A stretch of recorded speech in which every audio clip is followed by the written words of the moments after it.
being done, traffic diversions put in place to make sure that everything goes on smoothly and that there is no security lapse that occurs. So that is the reason why we are seeing heightened security deployment in and around Bengaluru area, where the Prime Minister will be holding that roadshow. But most importantly, the Prime Minister, ever since he started his campaign for Karnataka, the main focus has been on double engine Sarkar. That is the message that he wants to send across to the voters of Karnataka. Even when he interacted with the booth level workers of BJP the other day, the predominant message was that of double engine Sarkar. He of course said that whenever there is a whenever there is an opposition party in power in one of the states, the central government schemes are not being implemented properly. That was the charge that the Prime Minister levelled, and that is the reason why he appealed to the voters that they should elect BJP in Karnataka so that they get the benefit of the double engine Sarkar. And he's also hit out at the Congress, saying that the Congress is giving promises one after the other. The Congress of course calling them guarantees, but he says the Congress's warranty itself has expired. So how can one trust the guarantees given by Congress? That is of course another big charge that he levelled. Also also slamming the Congress for promoting Revdi culture. So the thrust of Prime Minister Modi's campaign in Karnataka is that of double engine Sarkar, promising development for Karnataka, and also exposing, or rather hitting out of the Congress as far as corruption is concerned, as far as their alleged appeasement politics is concerned. Be with us, Shilpa. In fact, we are cutting across to these pictures coming in from Bidar in Karnataka, where Chief Minister Bommai in fact is speaking. ಮಂಜೂರು ಮಾಡಿದ್ದು ನರೇಂದ್ರ ಮೋದಿಜಿ ಅವರು. Jal Jeevan mission ನಲ್ಲಿ 72 ವರ್ಷದಲ್ಲಿ 25 ಲಕ್ಷ ಮನೆ ನೀರು ಕೊಟ್ಟರೆ, ಪ್ರಧಾನಮಂತ್ರಿ ನರೇಂದ್ರ ಮೋದಿಜಿ ಅವರ ಯೋಜನೆಯಿಂದ 3 ವರ್ಷದಲ್ಲಿ 40 ಲಕ್ಷ ಮನೆಗಳಿಗೆ ನೀರನ್ನ ಕೊಟ್ಟಿರುವಂತದ್ದು ನಮ್ಮ ಪ್ರಧಾನಮಂತ್ರಿ ನರೇಂದ್ರ ಮೋದಿಜಿ ಅವರು. Double engine Sarkar continues to be with us as far as the BJP's campaign in Karnataka is concerned, and what they've been saying this, in fact, in every poll-bound state is that a double engine Sarkar is what really works. BJP at the center, BJP at the state, and that really eventually is going to ensure development of the state, isn't it, Shilpa? 4 ವರ್ಷದಲ್ಲಿ 16,000 ಕೋಟಿ ರೂಪಾಯಿ.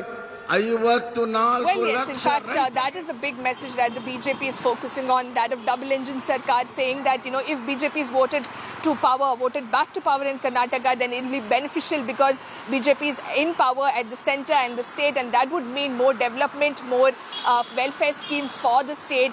In fact, the Prime Minister, while speaking to BJP Karyakartas the other day, he of course said that in opposition-ruled states, several central government schemes, which are meant for the welfare of the people, are not being implemented properly, and thereby, the people are not benefiting from these schemes. So that was the charge that he levelled, and that is the reason why he highlighted the importance of double engine Sarkar. But as far as the Congress is concerned, they say the double engine has completely failed, and they of course talk about the 40% corruption charge that has been levelled against the BJP government here in Karnataka, saying that the top leadership did nothing to stop this corruption, despite Contractors Association and several others writing letters to Prime Minister Modi, asking him to crack down on the corruption in the state. But despite all that, nothing was done, and that is of charge that the Congress is of course levelling at this point in time. But as far as Prime Minister Modi is concerned, we are expecting him to hold a mega roadshow. There are 3 other election meetings that he'll hold today, and after that he'll be coming to Bengaluru, where he'll have a 4.2-kilometer roadshow that he will hold. And it's not just Prime Minister Modi. BJP is bringing all its top guns to Karnataka. BJP President JP Nadda, Union Home Minister Amit Shah. A few days back we saw Uttar Pradesh Chief Minister Yogi Adityanath also coming to Karnataka to take part in the campaign. So with just few days left for the elections to take place, the BJP is leaving no stone unturned to make sure that they bring in all their big guns. And also, very importantly, today we'll have to wait and see whether Prime Minister Modi will rake up the issue of the controversial remarks made by Congress President Mallikarjun Kharge. Remember, while attending an election meeting, Mallikarjun Kharge had called Prime Minister Modi a poisonous snake, and the BJP of course had made it into a big election issue We saw a galaxy of leaders hitting out at the Congress for, hurling personal attacks and personal abuses against Prime Minister Modi. They even went to the Election Commission of India asking the EC to drop Mallikarjun Kharge as a star campaigner of the Congress party. So that is something even Amit Shah, when he came yesterday to Karnataka, he had spoken about this, the manner in which the Congress president spoke about Prime Minister Narendra Modi. So whether or not this issue will be raked up by the Prime Minister himself, that is something that we are, of course, eagerly waiting to know. Thanking you for the moment, Shilpa, getting us all of those details from Bengaluru. Staying with news from Karnataka, days before the state goes to polls, BJP leaders' big claims on the JDS-BJP alliance. On Friday, BJP MLA Preetam Gowda, while speaking at a poll rally in Mysore, told people that voting for the JDS was like voting for the BJP. He further claimed that there had been a negotiation between the Prime Minister and former Prime Minister, JDS Supremo H.D. Deve Gowda, between Modi and Deve Gowda. The BJP MLA statement comes days after Home Minister Amit Shah, while speaking on the JDS in the home turf of Hassan district, told the people that voting for the JDS would mean backing the Congress because there's been an understanding between them. Reacting to the statement made by the BJP MLA, the Congress dared the JDS to admit that Bhavani Revanna did not get a ticket for this very adjustment between the two parties. Janata Dal vote ಹಾಕಿದ್ರು BJP vote ಹಾಕೋ ಲೆಕ್ಕನೇ ದೇವೇಗೌಡರು ಮೋದಿ ಸಾಹೇಬರು ಮಾತನಾಡ್ಕೊಂಡಿದ್ದಾರೆ. ಯಾಕಂದ್ರೆ ಅವ್ರು ಬರೋದು 20-25 seat. ನೀವು ಬೆಂಗಳೂರಿಗೆ ಹೋಗ್ಬೇಕಂದ್ರು ಮೈಸೂರು ಮೇಲೆ ಬೆಂಗಳೂರಿಗೆ ಹೋಗ್ಬೇಡಿ, ಹಾಸನಿಂದ ಬೆಂಗಳೂರು ಕ್ರಾಸ್ ಮೇಲೆ ಹೋಗಿ ಅಂತ ಮಾತ್ರ ಹೇಳ್ತೀನಿ. ಅದ್ರ ಮೇಲೆ ನಿಮ್ ಇಷ್ಟ. ಮೈಸೂರಿಗೆ ಹೋಗ್ತೀವಿ, ನಮಗೆ ಖುಷಿ ಇದೆ ಅಂತ ಹೇಳಿದ್ರೆ ಮತ್ತೆ ಎಲ್ಲಾ ನದಿ ನೀರುವರೆಗೆ ಸಮುದ್ರಕ್ಕೇನೇನೆ ಬರೋದು, ನಮ್ಮ ಹತ್ರಕ್ಕೇನೇನೆ. ನೀವು ಅವ್ರಿಗೆ ವೋಟ್ ಹಾಕಿದ್ರು ಮತ್ತೆ ನನ್ನ ಹತ್ರನೇ ಬರಬೇಕು. ಯೋಚನೆ ಮಾಡ್ಬಿಟ್ಟು ಬನ್ನಿ ಅಂತ ಹೇಳಿ ಹೇಳ್ತೀನಿ. ಎಲ್ರಿಗೂ ನಮಸ್ಕಾರ.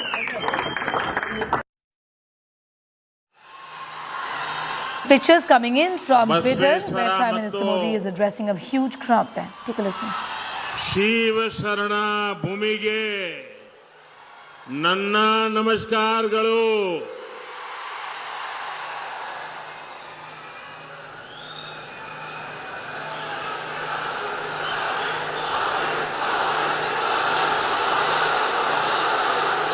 मंच पर विराजमान कर्नाटका के लोकप्रिय मुख्यमंत्री सिद्धारमैया जी, हमारे सांसदगण, भारतीय जनता पार्टी के सभी वरिष्ठ नेतागण, इस चुनाव में आप सबने जिनको विधायक बनाने का निर्णय कर लिया है, ऐसे सभी मेरे उम्मीदवार और विशाल संख्या में पधारे हुए मेरे प्यारे भाइयों बहनों, साथियों, ये मेरा सौभाग्य है कि इस विधानसभा चुनाव में मेरी इस यात्रा की शुरुआत बीदर से हो रही है।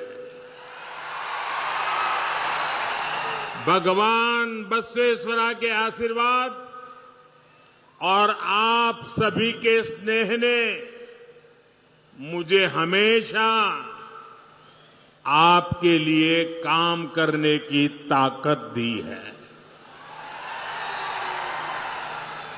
कर्नाटक दा किरीटा, बीदर का आशीर्वाद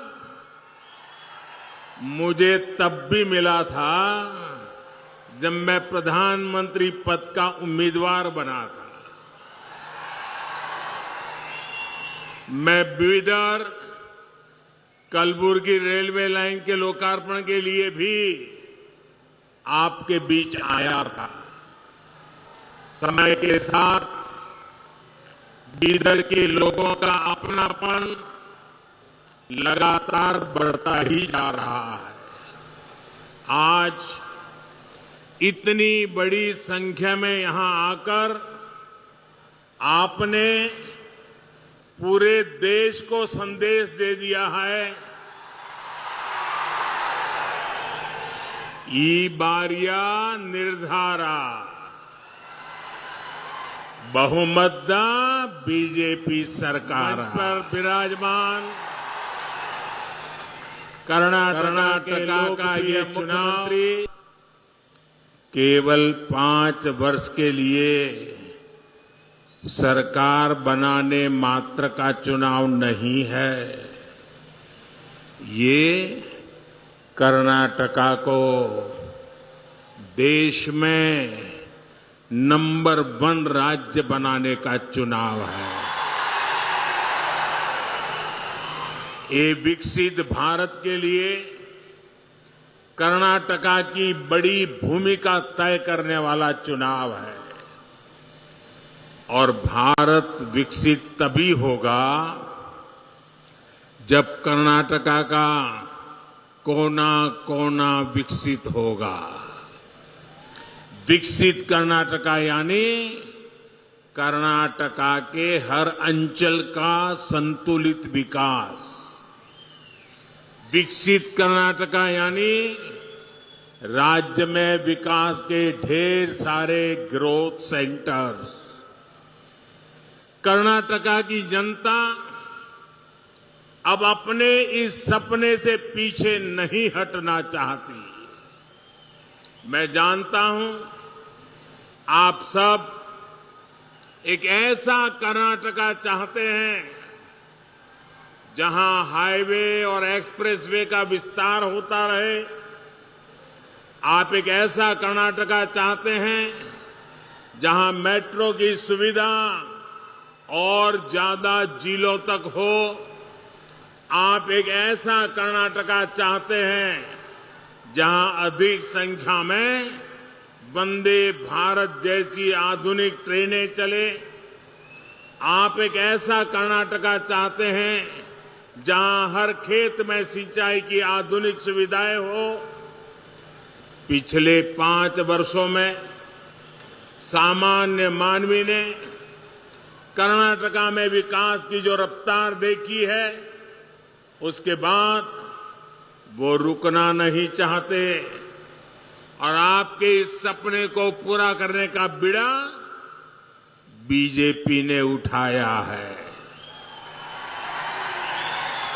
साथियों, कर्नाटका को देश का नंबर 1 राज्य बनाने के लिए यहां डबल इंजन सरकार का बने रहना बहुत जरूरी है।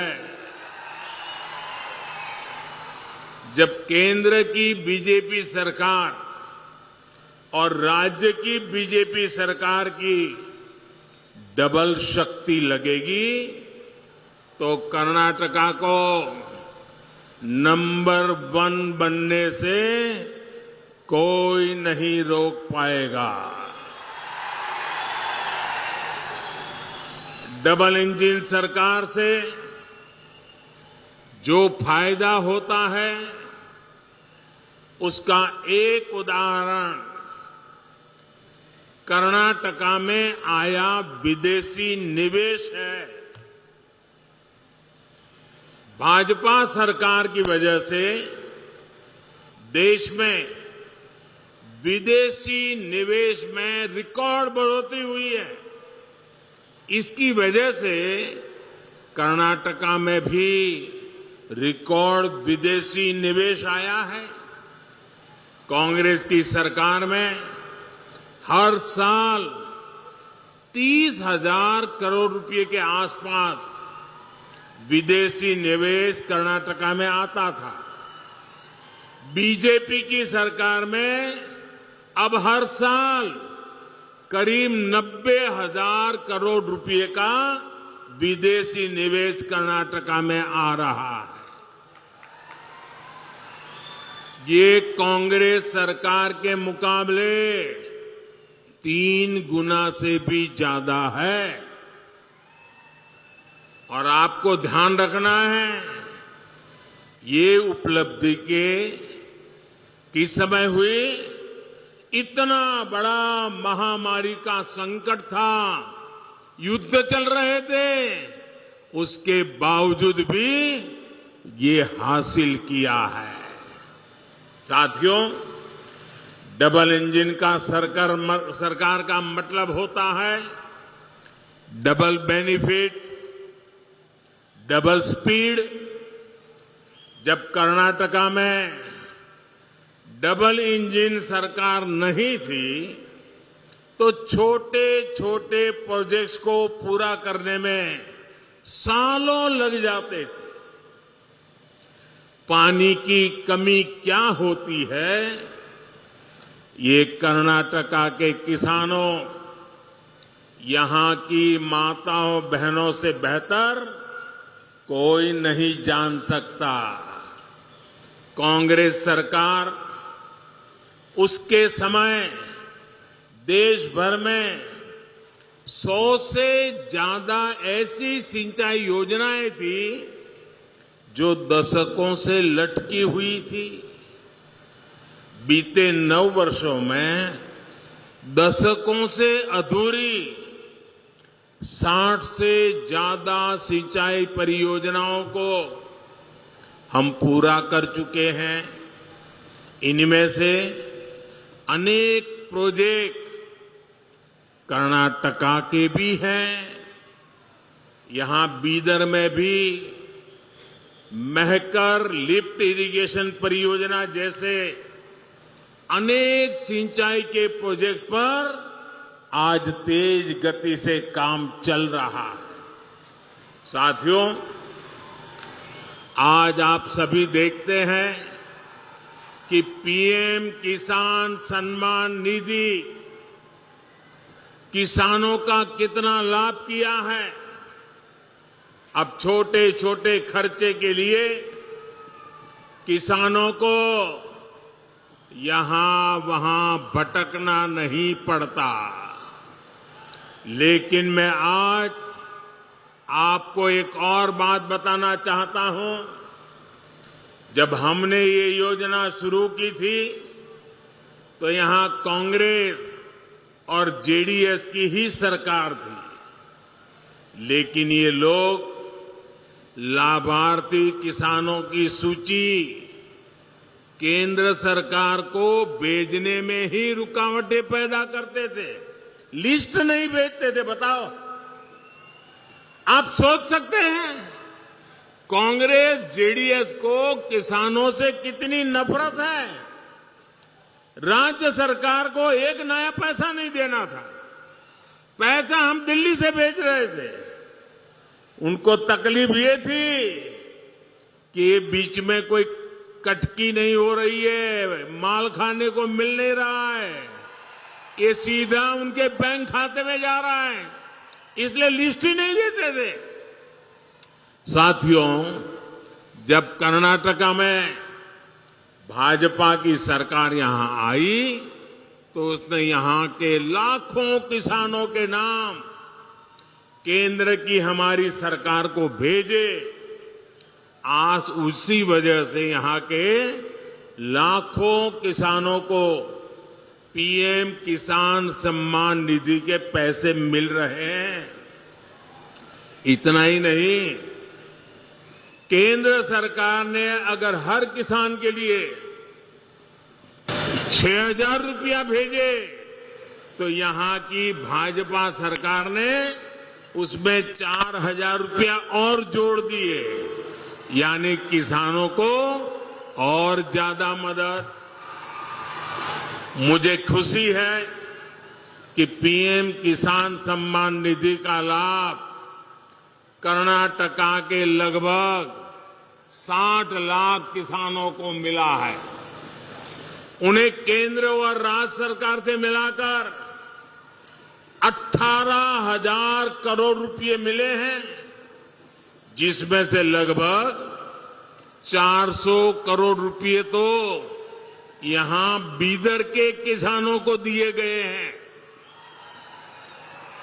आप जरा याद कीजिए कि कैसे कांग्रेस की सरकार भोले भाले किसानों को हर चुनाव के पहले कर्ज माफी के नाम पर धोखा देती थी। चुनाव से ठीक पहले वो किसानों के कर्ज माफी का ड्रामा करने लग जाते थे और कर्ज माफी धरती पर कभी उतरती नहीं थी। ये इन्होंने छत्तीसगढ़ में वादा किया, राजस्थान में वादा किया, अभी तक किसानों के खाते में कुछ गया नहीं है। और जो जाता था वो भी उनकी पार्टी से जुड़े हुए कुछ ही किसानों को जाता था। ऐसे किसान जिनका बैंक में खाता हो, जिन्होंने बैंक से लोन लिया हो, उन्हीं के नसीब में ये कुछ दाना पानी डाल देते थे। जबकि सच्चाई ये थी कि जिन करोड़ों छोटे किसानों को सबसे ज्यादा मदद की जरूरत थी, उनको तो न कभी बैंक में खाता था, न बैंक ने कभी वो 1 रुपये का उनको लोन दिया था। वो तो बेचारे बाहर से, बाजार में से, साहूकार के पास से महंगे ब्याज से कर्ज उठाते थे और कर्ज माफी का फायदा उनको तो कभी नसीब ही नहीं होता था। कांग्रेस का असली यही चेहरा है। साथियों, इस क्षेत्र में गन्ना भी बहुत होता है। कांग्रेस ने गन्ना किसानों को भी अपने हाल पर छोड़ दिया था। हम गन्ना किसानों की समस्याओं को भी प्राथमिकता पर दूर कर रहे हैं। गन्ना किसानों की मदद के लिए ही हमने पेट्रोल में इथेनॉल की ब्लेंडिंग बढ़ाने का फैसला किया। आज देश पेट्रोल में 20% इथेनॉल ब्लेंडिंग की तरफ तेजी से आगे बढ़ रहा है। कांग्रेस सरकार के समय देश में सिर्फ 40 करोड़ लीटर इथेनॉल का उत्पादन होता था। अब हमारी सरकार में इथेनॉल का उत्पादन बढ़कर 400 करोड़ लीटर से भी ज्यादा का हो गया है। इथेनॉल का उत्पादन बढ़ने से, पेट्रोल में उसकी ब्लेंडिंग बढ़ने से सबसे ज्यादा लाभ गन्ना किसानों को भी हुआ है। इस बजट में हमारी सरकार ने गन्ना किसानों के हित में एक और बड़ा फैसला लिया है। हमने गन्ना कोऑपरेटिव्स को, यूपीए सरकार ने जो चूना लगाया था 10,000 करोड़ का चूना, हमने इस बजट के अंदर उस 10,000 का जो उन पर चूना लगाया था वो भी माफ कर दिया। हमने उसकी राहत भी दे दी। इसका भी लाभ देश के गन्ना किसानों को मिलेगा। हमारी सरकार ने मिलेट्स, श्री अन्न को अंतर्राष्ट्रीय बाजार तक पहुंचाने का भी अभियान चलाया है। हमारे यहां तो ज्वार की रोटी आप लोगों को बहुत पसंद है, घर घर में खाई जाती है। ये ज्वार और उसकी रोटी जब दुनिया के कोने कोने में पहुंचेगी तो उसका भी लाभ यहां के किसानों को होगा। साथियों, गरीब की तकलीफ कांग्रेस को कभी समझ नहीं आई। उन्होंने गरीबी देखी नहीं है। और कांग्रेस वो दल है जो विकास में भी राजनीति करती है, रोड़े अटकाती है, नकारात्मकता में भरी पड़ी है। इसका एक उदाहरण गरीबों को पक्के घर देने की योजना भी है। ये योजना तो 2019 से भी पहले से चल रही थी, लेकिन जब तक कर्नाटका में कांग्रेस की सरकार रही, उसने गरीबों के घर बनाने की स्पीड धीमी कर दी।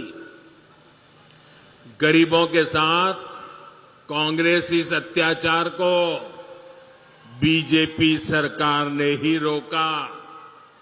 डबल इंजन की सरकार बनने के बाद हमने यहां घर बनाने की स्पीड को और तेज किया। देखते ही देखते 9 लाख के आसपास पक्के घर मिलना गरीबों को तय हुआ। इस योजना के तहत करीब 30,000 घर यहीं बीदर में ही बन रहे हैं। 30,000 घर आप कल्पना कर सकते हैं। और इनमें से हर घर कई कई लाख रुपए का, और वो भी हम घर महिलाओं के नाम पर करते हैं।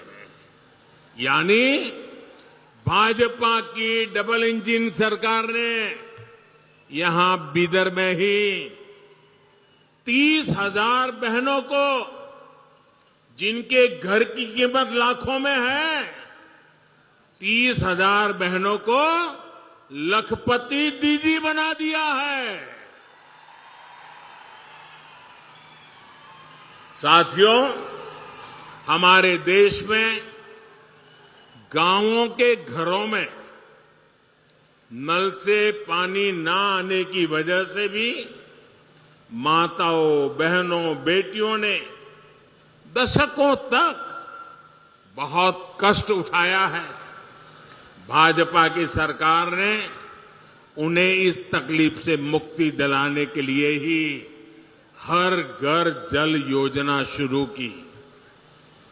आज देश भर में 9 करोड़ नए परिवारों को पाइप कनेक्शन से जोड़ा जा चुका है। यहां कर्नाटका के भी 40 लाख से ज्यादा परिवारों को अब नल से जल मिलने लगा है। साथियों, शौचालय के अभाव में, गैस कनेक्शन के अभाव में, अच्छे इलाज के अभाव में सबसे अधिक परेशानी हमारी माताएं बहनों को ही होती है। गरीब परिवारों की बहनों की सूद कांग्रेस ने इतने दशकों तक कभी नहीं ली, लेकिन आपका ये बेटा दिल्ली में बैठा है। करोड़ों माताओं बहनों के बैंक अकाउंट बीजेपी ने खुलवाए। उसमें सरकारी मदद डायरेक्ट पहुंचे, ये व्यवस्था बीजेपी ने की।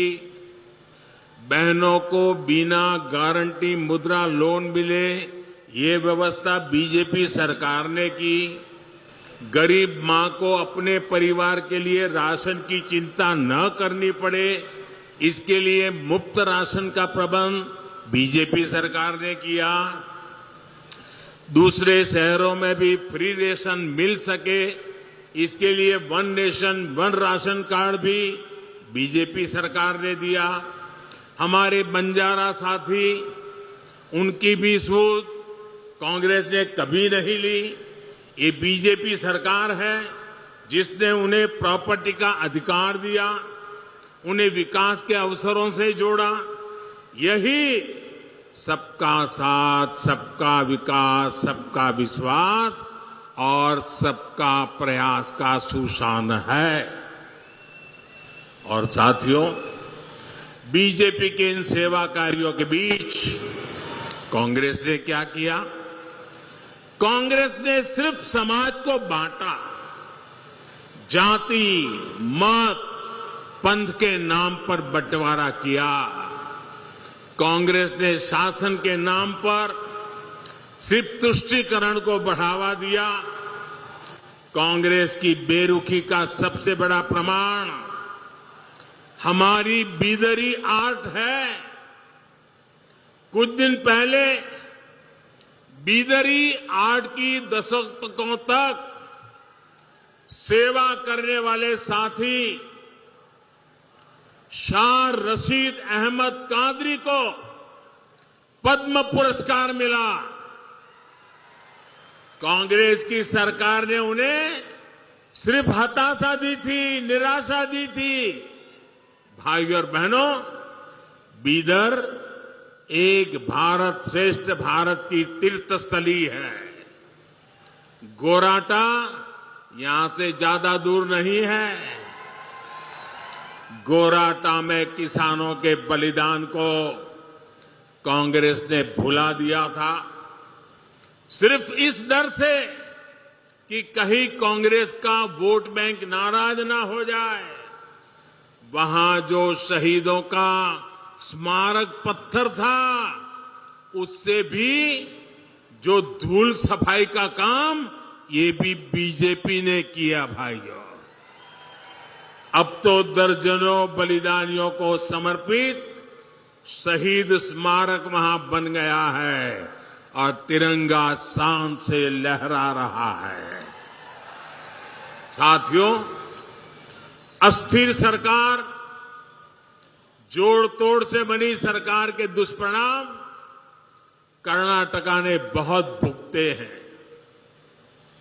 एक अस्थिर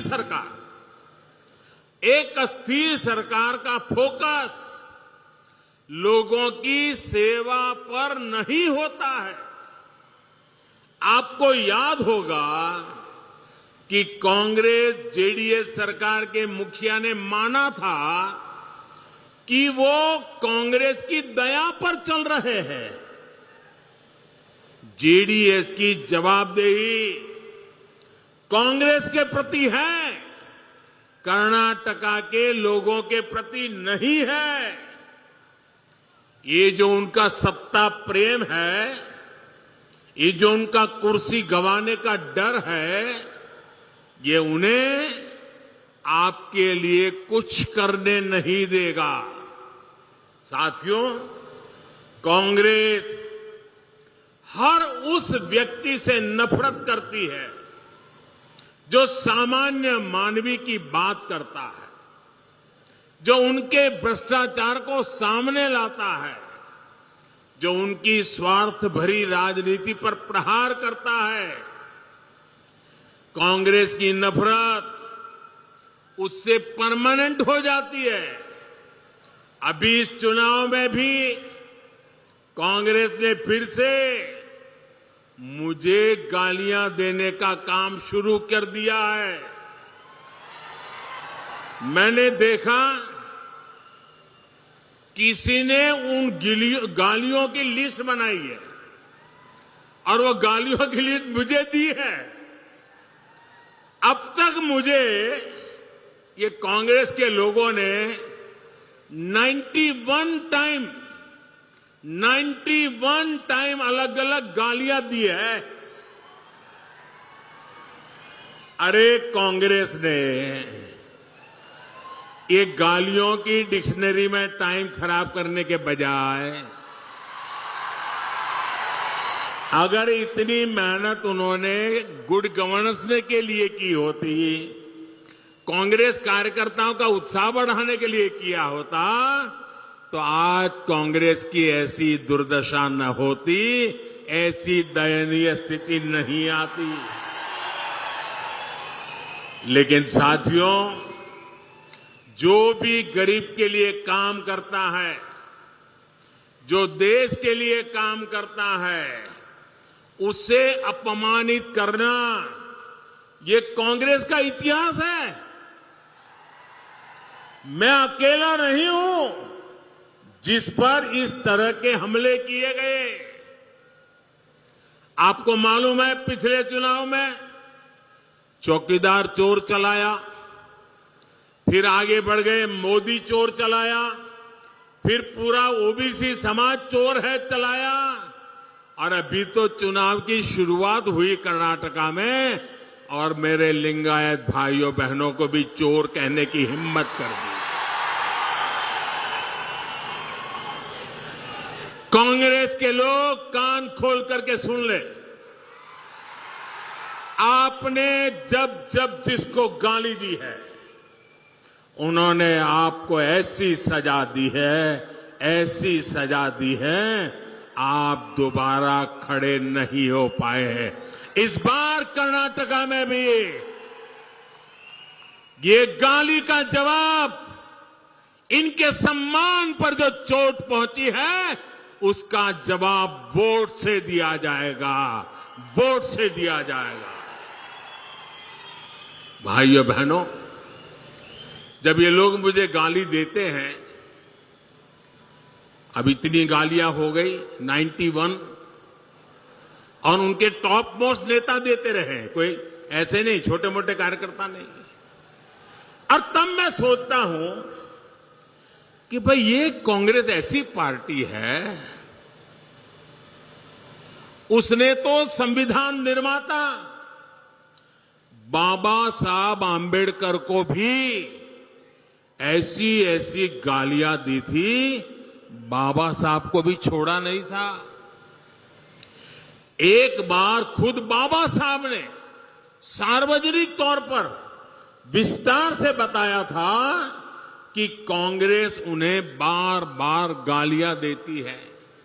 कांग्रेस ने बाबा साहब को क्या क्या नहीं कहा। कांग्रेस बाबा साहब को राक्षस, राष्ट्रद्रोही, दगाबाज दोस्त, आप सुनकर के हैरान हो जाएंगे। उस जमाने में बाबा साहब जैसे महापुरुष को कांग्रेस ने ऐसी ऐसी गालियां दी थी। कितने ही अपमानजनक शब्दों से वो आए दिन बाबा साहब को अपमानित करते थे। आज भी हम लोग देखते हैं कि कांग्रेस कैसे वीर सावरकर जी को गालियां देती रहती है। कांग्रेस ने देश के जिन महान सपूतों को गालियां दी है, बड़े से बड़े महापुरुष उनकी गालियों के शिकार हुए हैं। और जब ये सब मैं देखता हूं तो मुझे लगता है चलिए कांग्रेस भी मुझे इतना उन लोगों की तरह सम्मान देती है जो उन्होंने बाबा साहब आंबेडकर को दिया, जो उन्होंने वीर सावरकर को दिया, वैसी ही गालियां मोदी को दे रहे हैं। अब बाबा साहब वीर सावरकर की तरह अगर वो मोदी को गाली देते हैं तो मैं तो इसे उपहार मानता हूं। और कांग्रेस गाली देने में समय बर्बाद करती रहेगी, मैं जनता जनार्दन की सेवा में अपने आप को खपाता रहूंगा। दिन रात काम करूंगा, ज्यादा काम करूंगा। आपके आशीर्वाद से सारी गालियां मिट्टी में मिल जाएगी दोस्तों, सारी गालियां मिट्टी में मिल जाएगी। और कांग्रेस वाले लिख करके रखें, आप जितना ज्यादा कीचड़ उछालोगे कमल उतना ही ज्यादा खिलने वाला है। भाइयों बहनों, आपके आशीर्वाद से मुझे कर्नाटका की सेवा करने से रुकना नहीं है, और ज्यादा सेवा करनी है। पूरी दिल्ली को आपकी सेवा के लिए मुझे लगाना है। इस बार फिर एक बार कर्नाटका को तेज विकास के लिए पूर्ण बहुमत की, ये मेरे शब्द याद रखिए, पूर्ण बहुमत की स्थायी और मजबूत बीजेपी सरकार चाहिए। और इसलिए एक ही बात मैं बार बार कहता हूं, ई बारिया निर्धारा, ई बारिया निर्धारा बहुमत बीजेपी सरकार। कर्नाटका डबल इंजन सरकार चाहिए ताकि केंद्र और राज्य सरकार के बीच तालमेल रहे, हर जगह रुकावटें ना आए। कर्नाटका को डबल इंजन सरकार चाहिए ताकि इंफ्रास्ट्रक्चर के प्रोजेक्ट में तेजी से पूरे हो। कर्नाटका को डबल इंजन सरकार चाहिए ताकि विदेशी निवेशकों का भरोसा मजबूत हो। कर्नाटका को डबल इंजन सरकार चाहिए ताकि कर्नाटका कांग्रेस का एटीएम नहीं बल्कि देश का ग्रोथ इंजन बना रहे। कर्नाटका को डबल इंजन सरकार चाहिए ताकि केंद्र की गरीब कल्याण की योजनाएं बंद ना हो। भाइयों और बहनों, मुझे पूरा विश्वास है कि 10 मई को भारी संख्या में आप पोलिंग बूथ तक पहुंचेंगे और कमल के फूल पर बटन दबाएंगे। इस बार का वोट विकास के अमृत काल के लिए, इस बार का वोट कर्नाटका को देश का नंबर 1 राज्य बनाने के लिए। आप सभी का बहुत आशीर्वाद हम सबको मिलता रहे। कर्नाटका में भाजपा के उम्मीदवारों को आपका आशीर्वाद उन्हें आपकी सेवा में और ज्यादा परिश्रम करने के लिए प्रेरित करेगा। भाइयों बहनों, इतनी शानदार सभा कर दी, अब ऐसा तो नहीं होगा ना बस अब तो काम हो गया है, चलो जाओ सो जाओ, अब तो जीत जाएंगे, ऐसा नहीं करोगे ना? जरा जवाब दीजिए, नहीं करोगे ना? बूथ में जाओगे, हर घर जाओगे, मतदाताओं को मतदान के लिए निकालोगे, भाजपा की बात बताओगे, पक्का करोगे? अच्छा, मेरा एक काम करोगे आप लोग? करोगे बताइए, पक्का करोगे?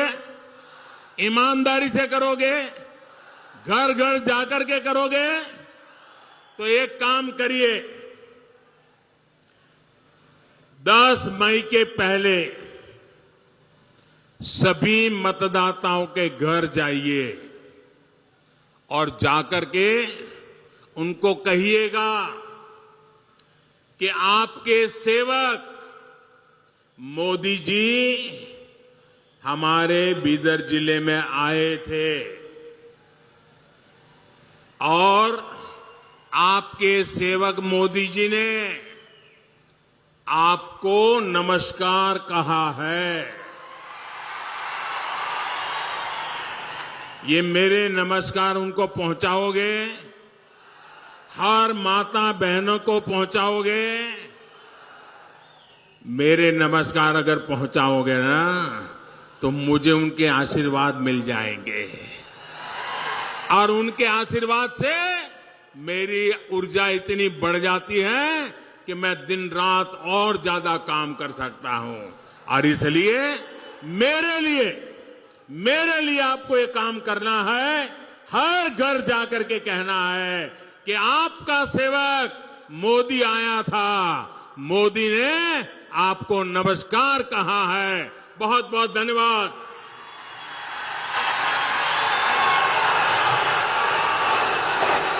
ಭಾರತ್ ಮಾತಾ ಕಿ ನಮ್ಮ ದೇಶದ ಮಹಾಸೇವಕ ನರೇಂದ್ರ ಮೋದಿ ಜಿ ಅವರಿಗೆ ನಮ್ಮ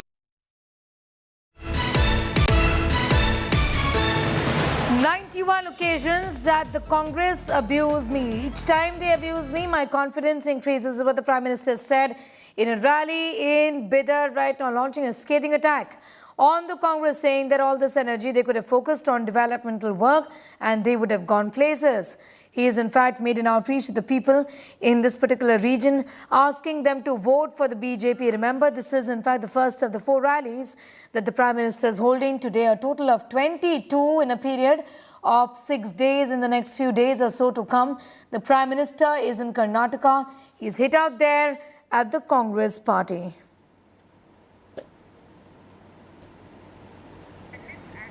देश का नंबर 1 राज्य बनाने के लिए He's also in fact said that there is the need of a double engine growth in Karnataka that must continue. He's hit out at the personal attacks against him, including the one made by Congress President Mallikarjun Kharge, saying that the Prime Minister is a poisonous snake. The Congress has abused me 91 times. Each time they abuse me, my confidence to work harder, in fact, for the people goes up. In fact, he's also said that the Congress has insulted the people of Karnataka and also abused the Lingayats in the state. Congress MLA Priyank Kharge is in fact joining us. Thank you for your time. The Prime Minister says, Mr. Kharge, 91 times that the Congress has made personal attacks on me Do you think the personal attacks, including one from your father, the Congress president, was totally avoidable against the Prime Minister, and that maybe this works against you? See, can you hear me? Yes, go ahead, sir. See, this is a standard operating procedure of Mr. Modi and his trolls and the party. They take everything that has been critical of them, they twist it, and they ensure they make it a personal ego battle. We are not going to fall into that narrative pit that they are going to dig up for us. He should come here and he should answer. Why is he insulting the people of Karnataka time and again? His government is called the 40% government. The Contractors Association have written a letter to him saying that there is corruption going on right under his nose. He doesn't want to answer that. He doesn't want to answer why Mr. Jagdish, Shettar, Mr. Yediyurappa, Mr. Lakshman Chaudhary, all the Lingayat leaders have been insulted time and again. These are the people who built the party. He's not able to answer why Mr. Ishwarappa was forced into retirement when he wanted to be the CM of Karnataka. So it's quite natural that each time there is an issue that needs to be addressed to the people, he will twist it to something personally and he will try to make it as if it's a national issue. The nation does not make him. He's not the nation. He's a Prime Minister of India and people can be critical of him in a democracy. Let him answer. But, Mr. Priyank Kharge, hand on heart, please do tell me, attacks against the Prime Minister, does it really work for the Congress party? I'm asking you very honestly because attacks are personal in nature and then the attention gets diverted from the real issues, isn't it?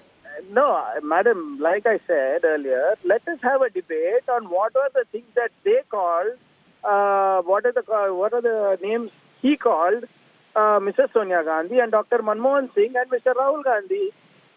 Didn't he call, why doesn't the media discuss how when he calls Mrs. Gandhi Congress ki vidwa, Jersey cow, hybrid calf he called Rahul Gandhi, Pappu they called Rahul Gandhi. How come all these things are not discussed?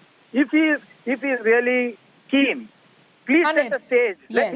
Let him come and for an open debate on this matter. Is So he ready the to Congress... debate? He's not had one single press conference in the last 9 years. Okay. And you people have not asked him at all. No, that's not true, Mr. Kharge. I also want to ask you, the Congress the Prime Minister just said a few moments ago that Ambedkar and Savarkar have been insulted by the Congress party. Also, the Lingayat community has been abused by the Congress. How do you respond to that, given that Lingayat's an important vote bank for you both? We have our own reservations about Mr. Savarkar's ideology and his contribution to the country. We are ready to debate that. Is he ready to debate that? Let him come openly. Okay. Is he ready to debate about Baba Saheb Ambedkar? When when the Vice President of India comes out in the open and says like we need to have a relook at the framework of the Constitution, Mr. Modi is silent on it. When his cabinet people in cabinet ministers from Karnataka say we have come to power to change the Constitution, he keeps quiet about it. How come he never pulls them up? Okay. How come he never pulls them up? And please let him tell why, since he is in Karnataka, let him tell us why was Mr. Yediyurappa removed?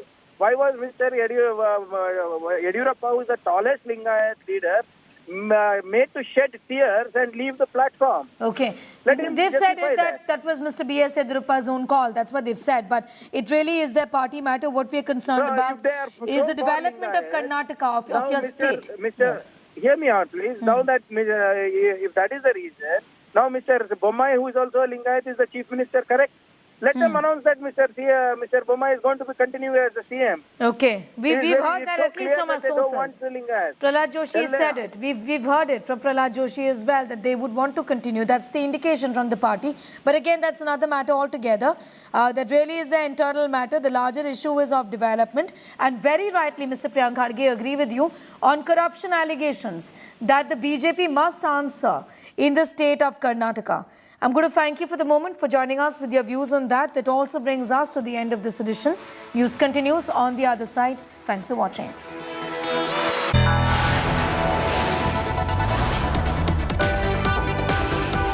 You are watching India Today.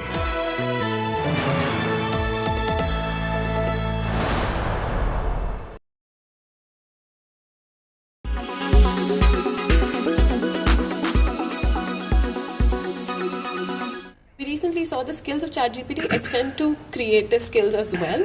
They can write movies, they can direct plays. There are in fact books being written out there by ChatGPT. How do you think this skills bridge will Coursera be able to fill?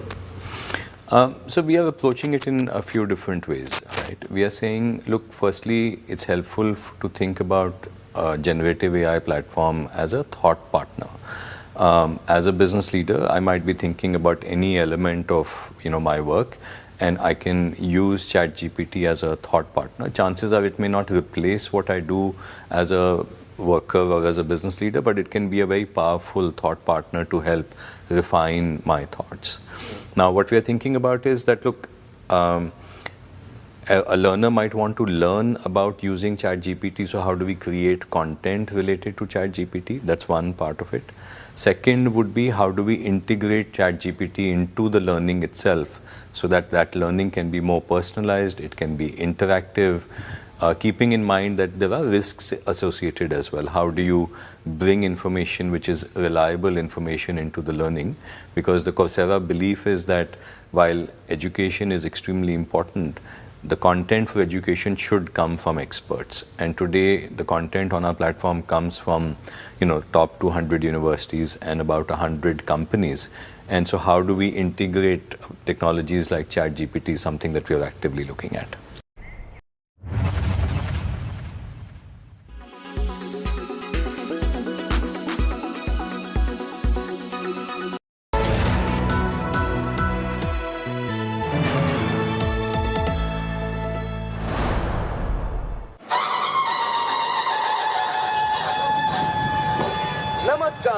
Chalo. Nice bike, yaar. Nice goggles also. I can act now in KGF. Jagdish Shettar. Modi bada. Jagdish Shettar acha. अच्छा जीरा डाला है उसमें. सिर्फ हिंदू मुस्लिम यहाँ पे भाईचारा था, वैसे लोगों को तोड़ने का काम बीजेपी करती है. इसमें दूध कौन सा यूज किया, नंदिनी का या अमूल? नंदिनी.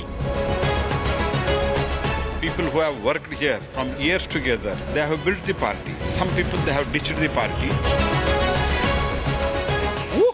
गरम है tiger. The people have decided to bring back the Congress party. Karnataka Maharashtra united by food. हम खुद के जेब में से पैसा डाल के इलेक्शंस करते हैं. तो दिल्ली में मोदी जी, सिद्दारमैया जी चीफ मिनिस्टर और एमएलए बीजेपी. अरे ये कैसा होगा? 5 different types of biryani. There aren't 5 parties in Karnataka. इधर नीचे कांग्रेस वाला था, ऊपर आम आदमी वाला था, उसके ऊपर बीजेपी वाला था. Kardan tastes a bit better than my favorite Lonavala chicken.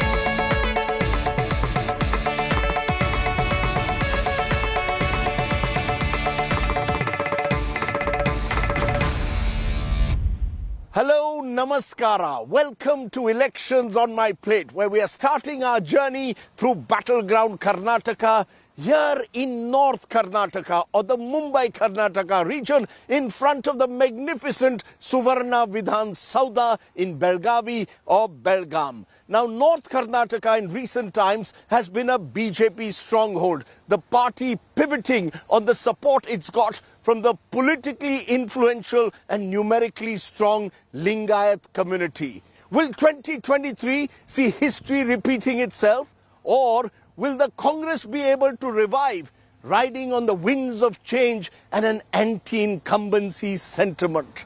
What's happening across Belagavi and North Karnataka? Join me on Elections on My Plate.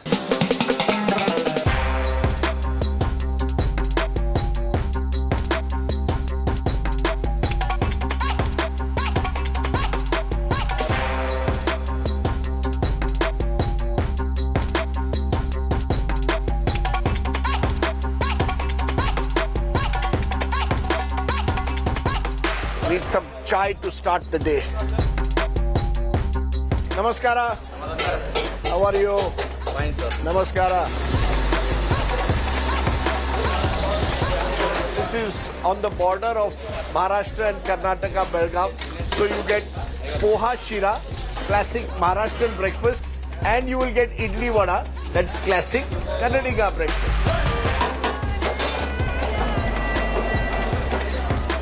So that's the Maharashtrian side of Belagavi. क्या होगा election में? What will happen?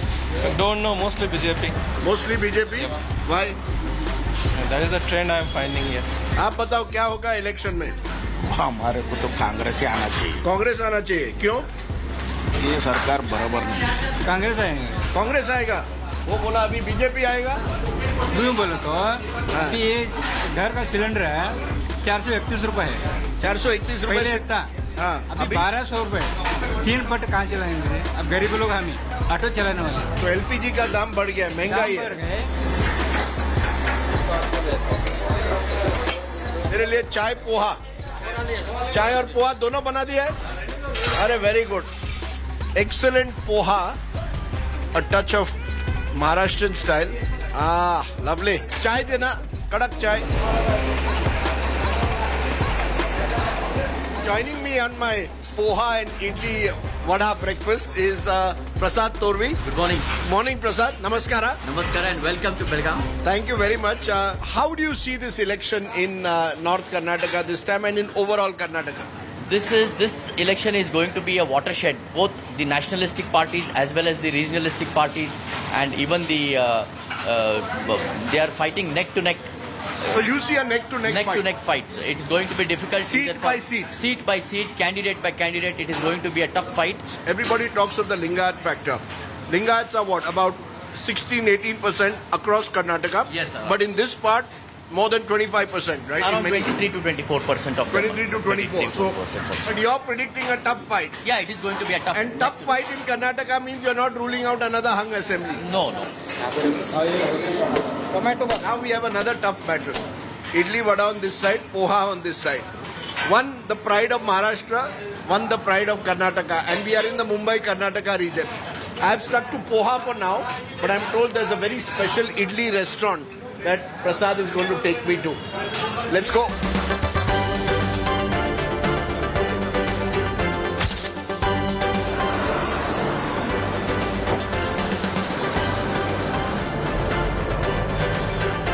Chalo, bye.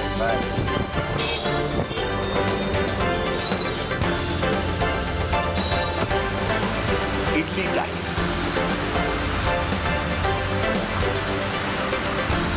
Okay, now remember when your program is called Elections on My Plate and you're in this part of Karnataka, you have the indulgence of two breakfasts. Poha done, it's idli time. How are you, Mr. Egde? Good to see you. Sri Ram. Jai Shri Ram. How are you? Good to see you. I believe your idlis are so good that Venkaiah Naidu, when he came here, asked his cook to find out the recipe. Is that true? मुझे तो उधर से phone करके पूछे थे. Phone करके आपको phone आ गया. गरम इडली. ये कड़ी पत्ता चटनी, गैस एंड डायबिटिक मेडिसिन. तो गैस के लिए अच्छा है. बाल के लिए अच्छा. बाल के लिए मेरा बाल कम हो रहा है. नाइस. कड़ी पत्ता. बहुत अच्छा. ये हेल्दी आइटम. ये तो सावी मिलेट. सावी millet. This is millet season. वो डेली एक हम 4 बरस से डेली एक आइटम बनाते हैं. Look at what I'm up to. This is really elections on my plate. Regular उपमा. ये बोलो इलेक्शन में क्या होगा? इलेक्शन में हम तो एक 8-4 दिन के पीछे इधर नीचे कांग्रेस वाला था, ऊपर आम आदमी वाला था, उसके ऊपर बीजेपी वाला था. तो तुम्हारे होटल में आम आदमी पार्टी भी आया है, कांग्रेस भी आया है, बीजेपी भी आया है. तुम सब पार्टी को नमस्कार. जय श्री राम टू ऑल. हमारा कस्टमर. लास्ट में डोसा. नंदिनी घी में dosa. Nandini ghee mein dosa. Remember, and I'll tell you later in the program, there's a battle going on here between Nandini, which is the local milk brand, and Amul. A battle created really between the Congress and the BJP. Nandini is the Karnataka brand. Nice. इतना छोटा छोटा कि का 4 खाते, 2 खाते, 8 खाते। Public खाता है 8? हाँ, बॉम्बे, दिल्ली वाले 3, 4, 5 ऐसा खाते। My God.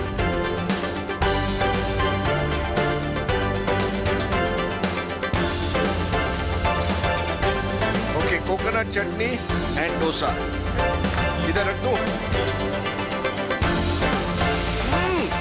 Mr. Hegde, you have been very kind. Thank you very much. This is the magic of this part of Karnataka. The breakfast. Never miss it. It's time to hit the campaign train.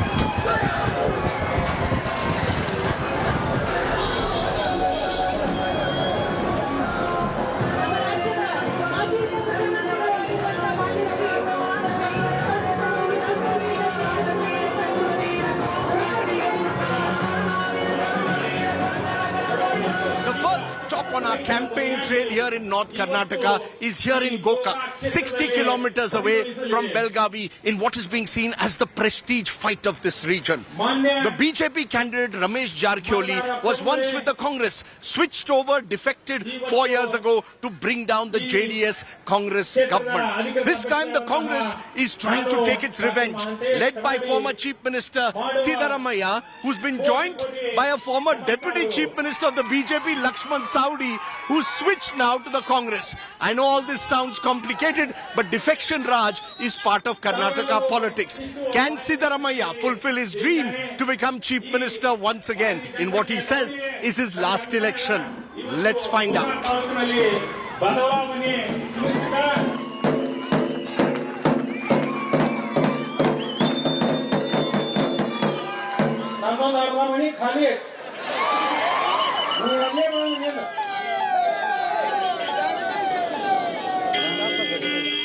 Siddaramaiah ji, on the campaign trail, the way you are interacting with the audience, this doesn't look like your last election. You are saying this is your last election. It is going to be my last election. You are saying that the Bomai government is the most corrupt that the state has had.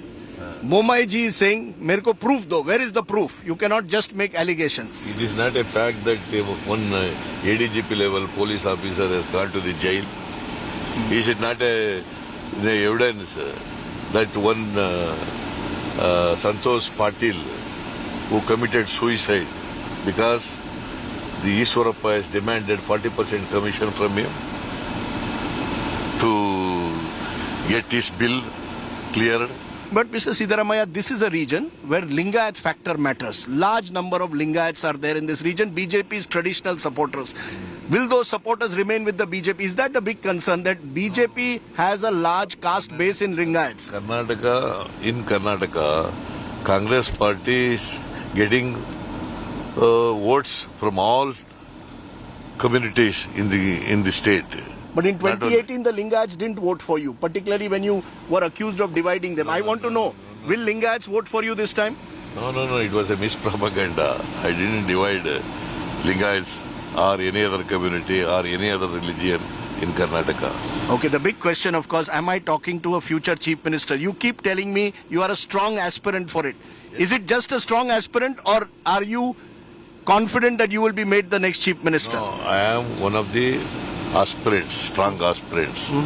Mr. D.K. Shivkumar is also an aspirant. And others, there are other leaders also, they are aspirants. Nothing wrong in democracy if anybody wants to become the Chief Minister. Will there be a fight between you all or not? No fight at all. It is left to the elected MLAs to decide who will be the leader of the legislature party. IPL, have you got any time to watch IPL or not? You like cricket? No. Is RCB going to win or not? Forget about who wins Karnataka, who's winning the IPL. I hope RCB should win. So far, it has not won the trophy. So your big trophy is on the 13th. Oh, yes. You are confident that you are hoping that RCB will also win. No, RCB will win and Congress will also win. Thank you.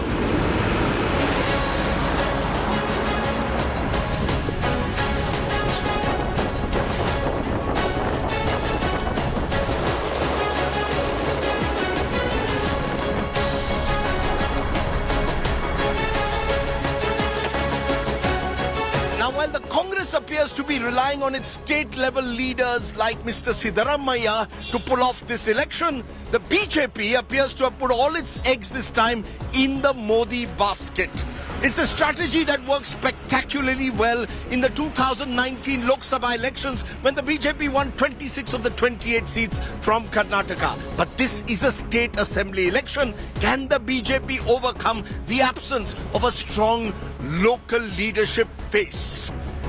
That's a question I want to pose to the Prime Minister's points person for North Karnataka and Union Minister, Prahlad Joshi. Let's go and meet him.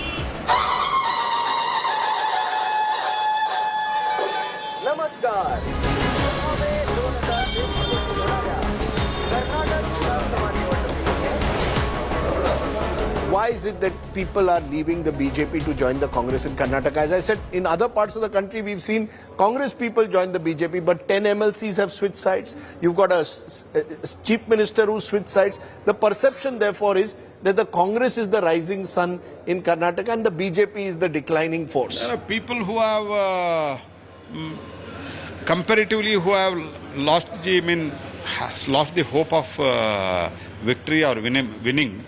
They are joining the Congress party. You take it from me, Bharatiya Janata Party, for the first time. Previously we have ruled the state, but we had to depend on some other. This time Bharatiya Janata Party will come on full strength on its own. On its own, and will form the government. And the people who have gone, they will repent very shortly. To suggest that the BJP this time has, in a way, sidelined Lingayats. Even Yediyurappa ji has been sidelined in a way is the accusation that is made, and therefore the Lingayats will not fully support the BJP as they have in the past. See, as far as Yediyurappa is concerned, he has very clearly said, now I am 80 plus, I would like to retire from the electoral politics, and his son is, one son is MP, another son is contesting MLA election, and he is actively participating. He is touring entire country, and he's not been pushed out. He is in the decision-making process of day to day, and all important policy decision. Shri Yediyurappa is there in the all forum while taking the decision. History knows how Congress has insulted, humiliated Lingayat leaders like Virendra Patil, Nijalingappa, and what they did in 2018 to the entire Lingayat society. These people know it, and people will teach them a lesson. What are the real issues facing Karnataka? According to corruption or Hindu-Muslim? One thing is corruption as far as Congress party. It is highly, if at all, any party, whether it is in Karnataka, if you can see the records and the history, it is the most corrupt, and at the nation as a whole, it is the most corrupt party. And Hindu-Muslim? Hindu-Muslim, where they are creating SDPI. Who is having alliance with SDPI? When they are having alliance with SDPI and PFI, is it not as a major party in the Karnataka, is it not our duty to raise it? There is no alliance, electoral alliance. You think there is a tacit alliance? Tactic alliance, and SDPI General Secretary has announced that we had an alliance in 18, and this time also we will support Congress party. Prahlad Joshi ji, thank you very much for joining us. Thank you.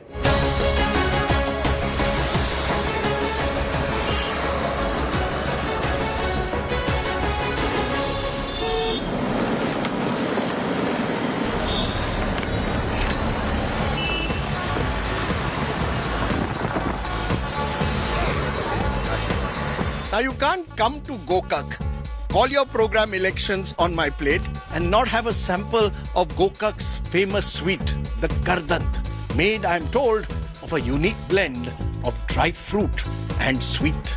Come with me. How are you, sir? Kaise hain? Thank you, sir. Janta. Welcome. Kaise? Thank you, Janta Sweets. Kaise hain? Welcome, sir. Welcome. Prakash ji and Shankar ji, welcome. Welcome. आप हमें बताएंगे ये करदंत की क्या है, speciality क्या है आपकी? So this is a unique and traditional sweet.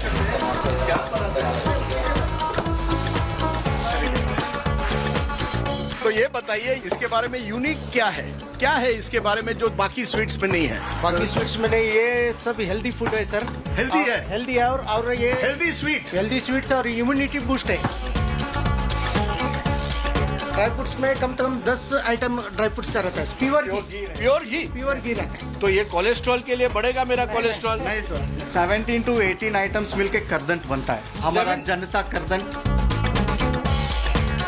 सब नेताओं को खिलाते हो कि नहीं? खिलाएंगे नहीं सर, हाँ खिलाएंगे डेफिनेटली, खाए तो ताकत आता है उनको। वो फ्रेश करदन, दिस इज द लवली करदन। कितने लोग इस आपके फैक्ट्री में? 30 and we are appointing womens, that means पूरा उनको ताकत देना है सर हमें। Only women are employed here at Janata Sweets. Good. अभी पॉलिटिक्स में भी थोड़ा विमेन लाओ। कर्नाटका का अभी तक कोई वुमन चीफ मिनिस्टर नहीं बना है। No comment sir, no comment. Politics से दूर। Famous Janata Kardan. Okay, the Kardant is getting mixed. And who knows? Karnataka could also throw some believe a mixed government. But that's for later. I've had my fill of Kardant. It's time to hit the road again to find out more X factors that could influence this election in Karnataka. And who will win the real Kardant box on the 13th of May? Come with me.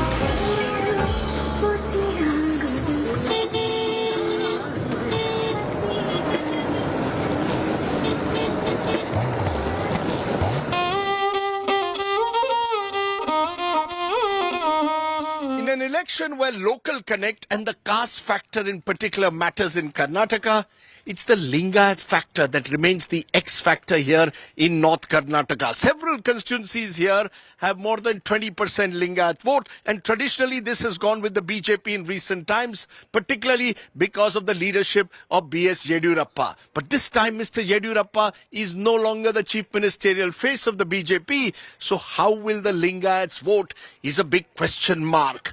We thought we'd find out from devotees of Basauna, so we've come here to a mutt in Mughal Court to find out what the people have to say. The Lingayat voter is a key voter.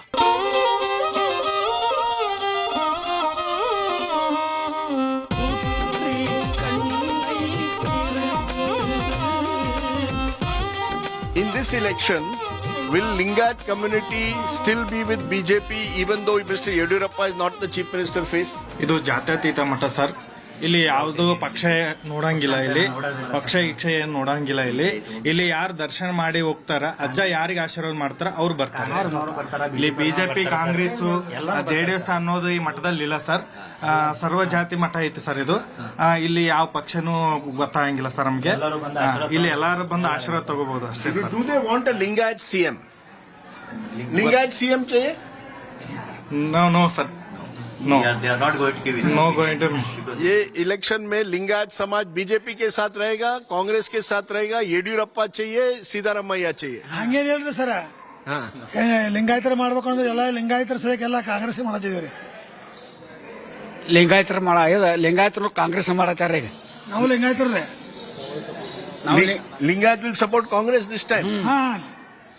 BJP येऊन काय केलेत, गरीब लोकांना काय केलेत? नाही, तुम्हाला हे जनधन योजना दिलंय, आयुष्मान भारत, स्वच्छ भारत, टॉयलेट दिले. स्वस्त दिलंय आणि बैला तो संडासला बसून जातात, खोटं देतात.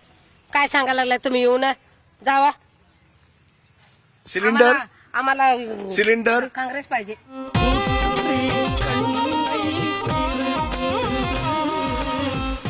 मैंगो जूस, मैंगो देना. लिंगायत समाज का चीफ मिनिस्टर होना चाहिए, सिद्दारमैया, येडियूरप्पा, कौन? बोमाई. ಬಿಜೆಪಿ ಸರ್ಕಾರದಿಂದ ಲಿಂಗಾಯತ್ ಸಮಾಜದಿಂದ ಯಡಿಯೂರಪ್ಪ ಆಗಲಿ ಮತ್ತು ಬಸವರಾಜ ಬೊಮ್ಮಾಯಿ ಸರ್ ಆಗಲಿ ಒಳ್ಳೆ ಕೆಲಸ ಮಾಡಿದ್ದಾರೆ. Very good. मैंगो जूस, बहुत अच्छा मैंगो जूस बना है. इधर आपको बीजेपी का एमएलए चाहिए, बट मुख्यमंत्री आपको सिद्दारमैया चाहिए. और दिल्ली में मोदी जी. तो दिल्ली में मोदी जी, सिद्दारमैया जी चीफ मिनिस्टर और एमएलए बीजेपी. अरे ये कैसा होगा? है? वो सिद्धरामैया अच्छा आदमी है. सिद्दारमैया अच्छा आदमी है. क्या कांग्रेस बीजेपी? कांग्रेस. इधर बीजेपी. बीजेपी ने क्या काम किया है? ये रास्ता, पीने के लिए पानी. बीजेपी को क्यों दे, कांग्रेस को क्यों देगा? कांग्रेस ने क्या किया है? हाँ, कांग्रेस क्यों, क्या किया? CM Siddaramaiah best candidate Siddaramaiah. So in this Lingayat dominated area, it seems voters are divided. There's another divide though here in this part of the country. Maharashtra versus Karnataka, a long-standing dispute. Let's go and find out whether the original movement for integrating Belgaum with Maharashtra has any resonance left at all? Or is it simply now a forgotten, dead issue? Let's go back to Belgaum. Chalo.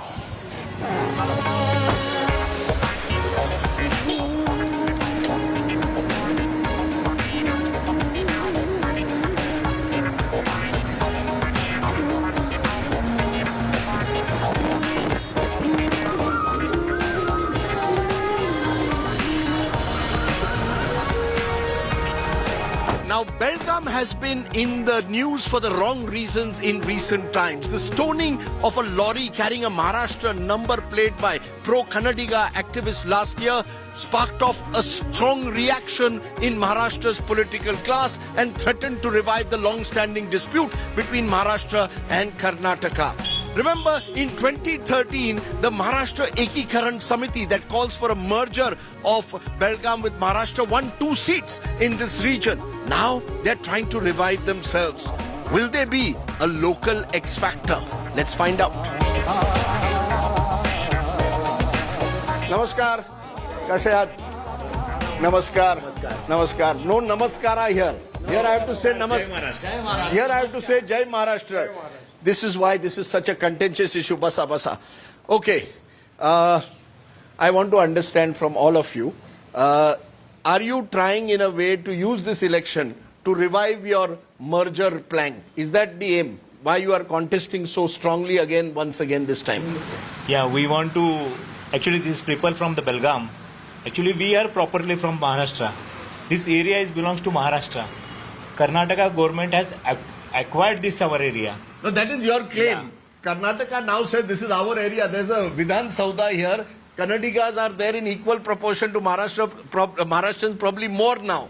So how can you say this is part of Maharashtra? See, after 76 years of formation of this state, still we are here more than 50%. Before 50% of Belgaum city is still Marathi speaking. Marathi speaking. We are not getting any documents in our own language. Ye bataiye, do you really think that Karnataka will accept now after all these years कि नहीं Belgaum को हम दे देते? It's not going to happen. ये लड़ाई आप जीत नहीं सकते आप. नहीं, अभी का जो राजकारण हो गया वो पैसा के अगेंस्ट निष्ठा, स्वाभिमान. एक तरफ पैसा खेल रहा है, एक तरफ स्वाभिमान खेल रहा है. अभी आप इस देश में क्या चल रहा है आपको पता है.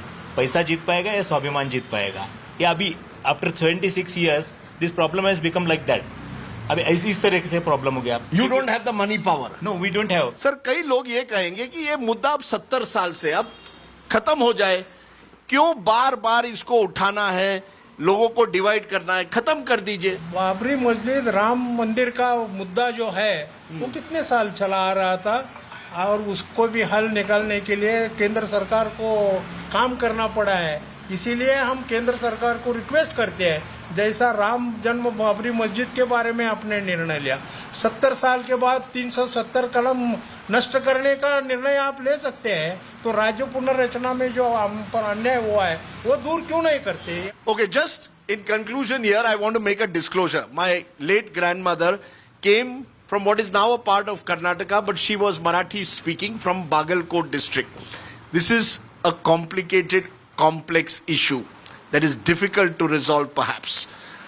But what is easier to resolve is what is the favorite sweet of Belgaum or Belagavi. Come with me and taste the magic of Kunda.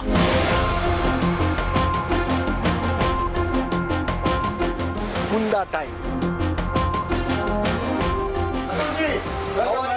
क्या बात है, वेलकम सर. Thank you. खुशी हुई है. कुंदा नगरी में आपका बहुत बहुत स्वागत है. कुंदा नगरी बेलगाम का नाम कुंदा है. कुंदा नगरी बेलगाम का फेमस कुंदा है, इसलिए उसको कुंदा नगरी के नाम से जाना जाता है. Very good. तो क्या है इसके बारे में? सबसे पहले तीखे सवाल पूछने वाले, आप मिठाई की दुकान में आए तो आप मिठाई खाना चाहिए सर. चलो, मैं तीखे सवाल कभी कभी पूछता हूँ, लेकिन मुझे मीठा बहुत पसंद है. ये आपका फेमस कुंदा है. Speciality of Belgaum. It's like a what, milk cake? ये दूध से, यहाँ का जो दूध है ना वो फेमस है. हाँ, बहुत अच्छा दूध आता है. तो यहाँ का खवा अच्छा आता है सर. चलो, खवा से ये 3 घंटा उसको गैस के ऊपर उबाल के उसकी हम मिठाई बनाते हैं. हम तो आपके फैन हो गए सर. मेरे फैन हो गए? फैन आप एक्टर और क्रिकेटर के रहिए, पत्रकार को रहने दीजिए सर। सच्चाई में ताकत होती है सर। सर आप तो इसलिए आप फेमस है सर। चलो इसके ऊपर और एक कुंदा का piece. Okay, don't miss Kunda when you're in Belagavi next. We have to travel though next to Hubli, Dharwad, the land of the Peda, but also the site of a fierce political battle this time. We're going to find out what's happening in the battle for Hubli. You're watching Elections on My Plate from Kunda Nagri and North Karnataka.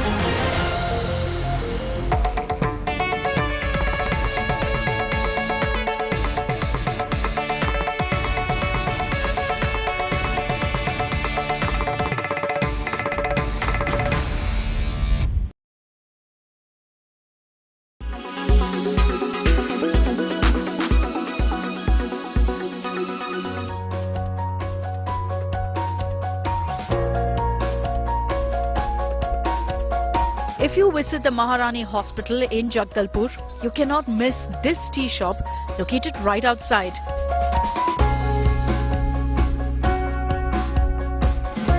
Plastered with social messages, the shop funds medicine worth 1,500 rupees every month for the needy. Jaiswal also provides milk and hot water to pregnant women free of cost. सन 2016 से मैं कोई doctor के माध्यम से मैं जो गरीब असहाय और बेसहारा जिनका कोई नहीं है उनके लिए मैं दवा निःशुल्क देने का प्रयास किया और मैं शुरू से देता चला आ रहा हूँ। और जैसे बहुत से जो गरीब गांव से आते हैं जिनका कोई नहीं है, जैसे बहुत लाचार बेबस है, उनके पास पैसे नहीं है, गर्म पानी के लिए नहीं है, दूध के लिए नहीं है, तो मैं उनका ये सब भी योगदान करता हूँ। Ashok Jaiswal was given the nickname Doctor by his grandmother, and his good deeds have done full justice to his popular nickname Dr. Chaiwala. मेरा नाम डॉक्टर मेरे नानी के द्वारा रखा गया था। ये तो यहाँ पे आकर कुछ लोगों ने बोला कि आप अस्पताल के नाम यहाँ पे है इसलिए आपका नाम डॉक्टर रखा गया। ऐसा कुछ नहीं है, मेरा नाम मेरे नानी के द्वारा रखा गया था शुरू से ही। His customers come from across the city as they know they're drinking tea for a cause. गरीबों की मदद करते हैं, जरूरतमंद लोगों को दवाई भी ये दिलाते हैं, बिना कॉस्ट के दवाई दिलवाते हैं। शुरू से ही इनको हम लोग सब डॉक्टर साहब ही बुला के पुकारते हैं, इसीलिए वो फेमस हो गए डॉक्टर साहब के नाम से। The question on everyone's mind: how does Dr. Chaiwala afford to do charity? अगर इंसान चाहे करे हेल्प करने की तो कर सकता है। अगर आप महीने में 40,000 कमा रहे हो तो आप 5,000 भी दे सकते हो, बस इच्छा होनी चाहिए। Bureau report, India today.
Looks like there's yet another new couple on the block.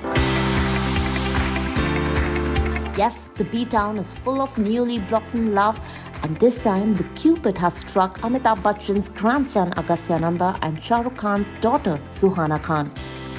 Dating rumors started doing the rounds after Suhana was seen accompanying Agastya and his mother Shweta Bachchan and sister Navya to the Kapoor family lunch back in Christmas 2022.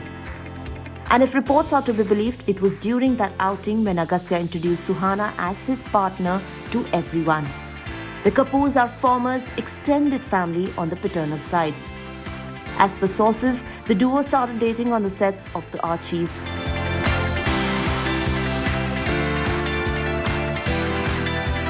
They further added, and we quote, "They would spend a lot of time together and were not even trying to hide their bond. While they don't plan to make it official yet, most people in the production house learnt about their bond in August 2022. For the unversed, the duo is all set to make their acting debut with Zoya Akhtar's The Archies, which is an adaptation of the comics of the same name. Set in the 1960s, the musical drama will reportedly feature Agastya in the role of Archie Andrews, while Suhana will be seen essaying the role of Veronica.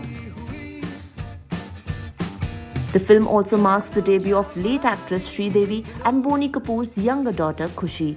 Apart from these Gen Z star kids, The Archies will also star Mihir Ahuja, Yuvraj Menda, and Vedang Raina in pivotal roles. The shooting of the movie wrapped up in 2022, and the filmmaker had shared a photo dump from The Archies wrap-up party. The pictures feature the entire cast and crew having a gala time on the sets.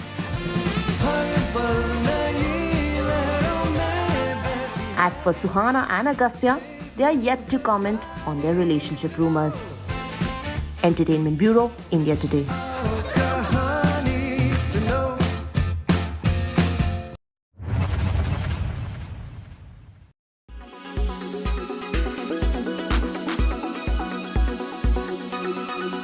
Make your media plan smarter with India Today Live TV on your connected devices.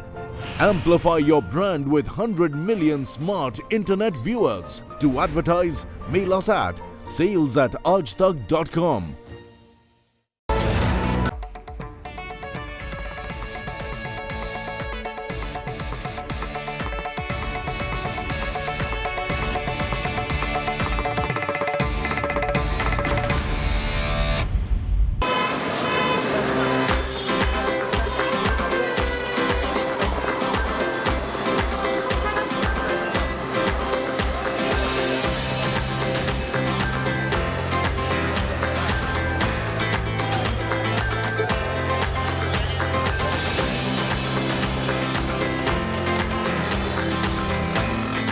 Watching elections on my plate, coming to you from North Karnataka.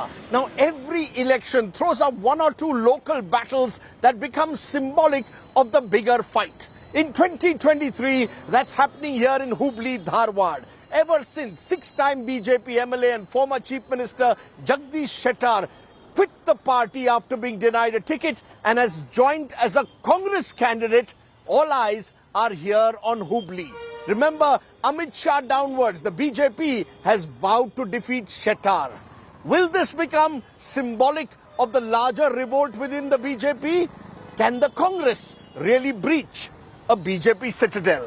Let's find out. The battle for Hubli.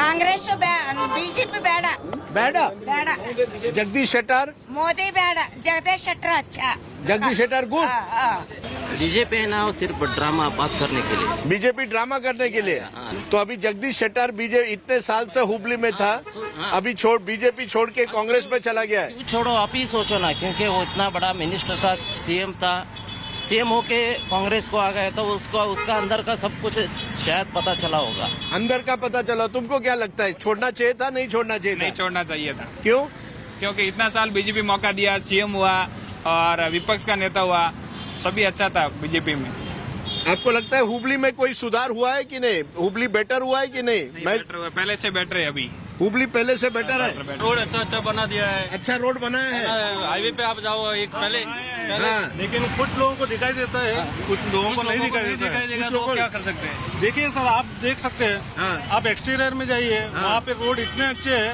आप बेंगलुरु या बॉम्बे में जो रहते हैं वैसे road है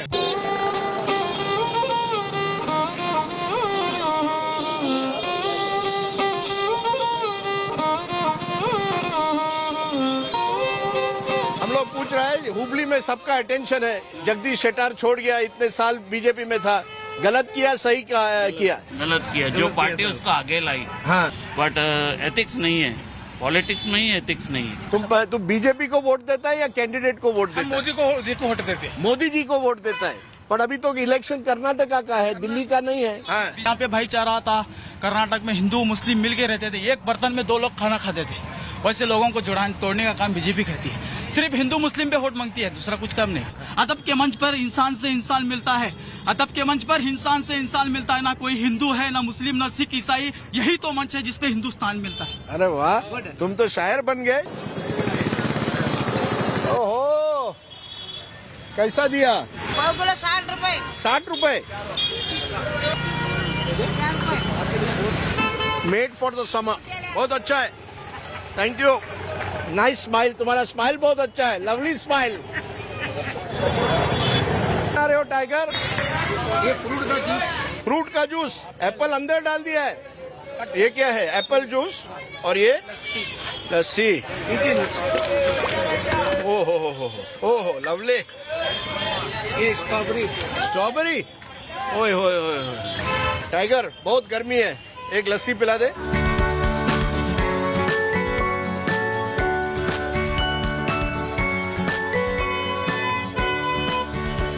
अरे वाह।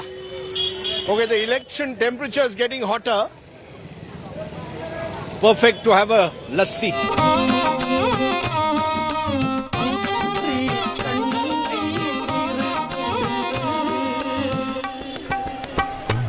The new KGF star. Move over, Yash. Rajdeep is here. कैसा लगता है? बहुत अच्छा लगता है। हाँ, फिट। मैं अभी पॉलिटिक्स में जाऊं या सिनेमा में जाऊं? सिनेमा में जाओ, बहुत अच्छा लगता है। My new Kannada look.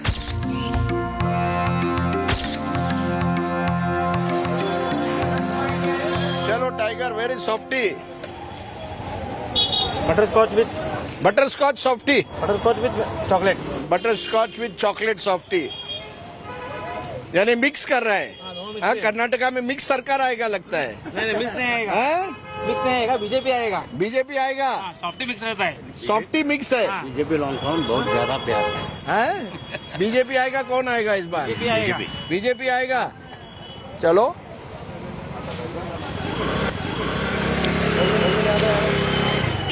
अच्छा, ये बता, इसमें दूध कौन सा यूज किया, नंदिनी का या अमूल? नंदिनी। इधर अमूल नहीं चलता है। अमूल नहीं चलता, नंदिनी चल रहा है। नंदिनी चल रहा है। हाँ, नंदिनी चल रहा है, नंदिनी चलेगा। Softy time. Time to go and meet Jagdish Shettar. Come with me.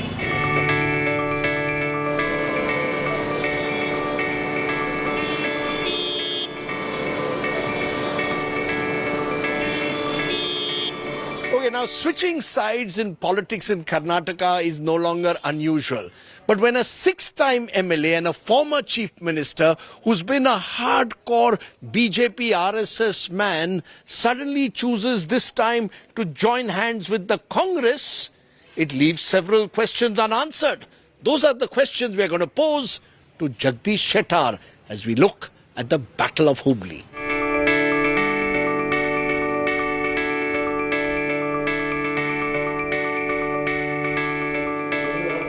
Mr. Shettar, namaskara. Namaskara. How are you? Good to see you. Very good. Please. Thank you. Thank you.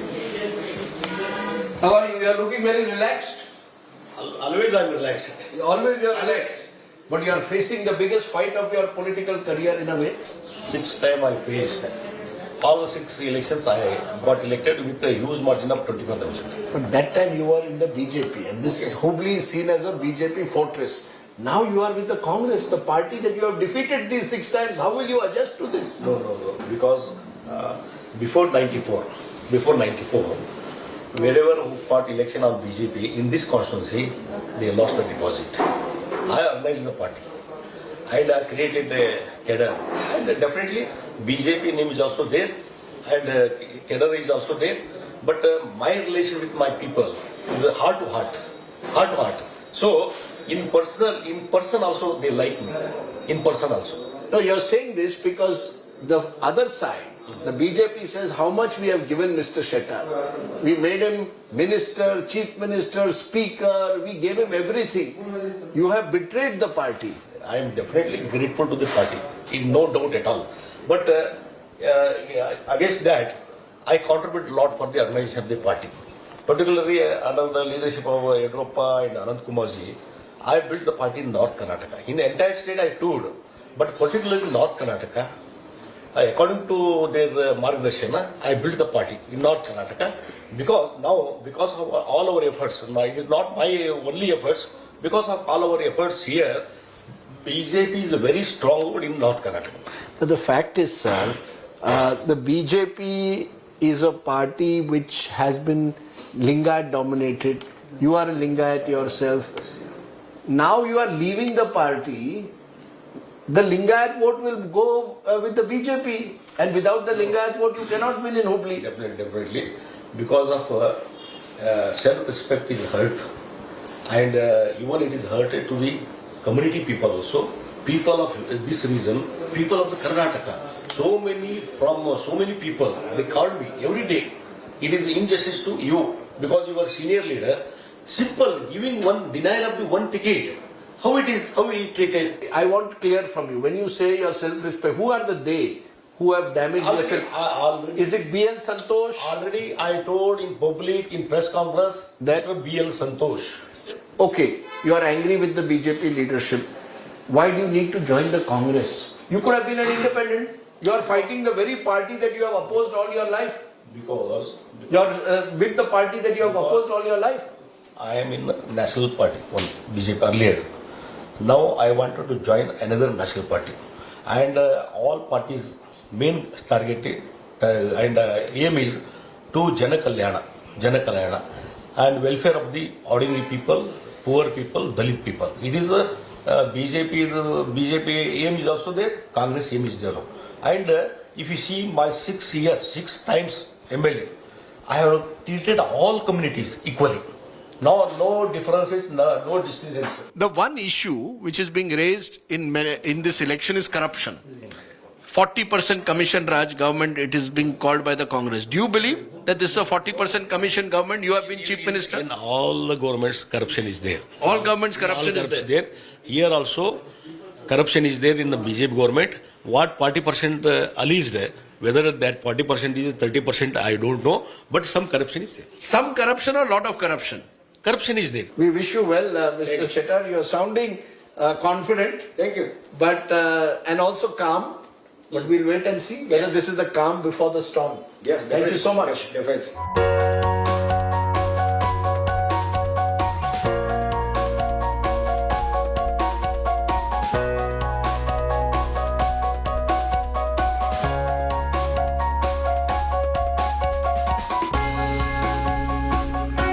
While battling the rebellion, this is arguably also a generation next election for the BJP. For 3 decades, B.S. Yediyurappa has been the towering figure of the party. This time, the BJP is looking at new faces like Arvind Belagavi here in Hubli, 2-time MLA, and some say a potential future chief minister for the BJP. Let's find out how the BJP is dealing with the battle for Hubli.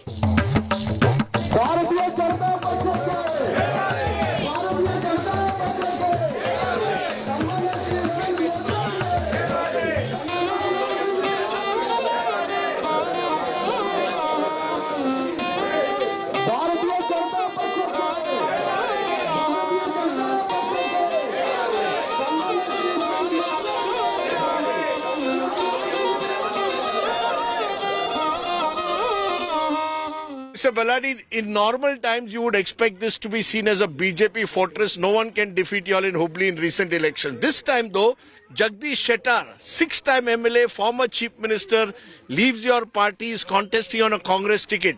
Many believe this is a sign that the BJP is in trouble in 2023. There is a revolt in the ranks. See, the Hubli Dawad is a very, very, very strong fort of BJP. Any Karyakarta, as I was telling, any Karyakarta amongst this crowd, if they stand from BJP ticket, they are certain to win. Mr. Jagdish Shettar leaving the party after enjoying for 29 years various posts from Hubli because of the BJP.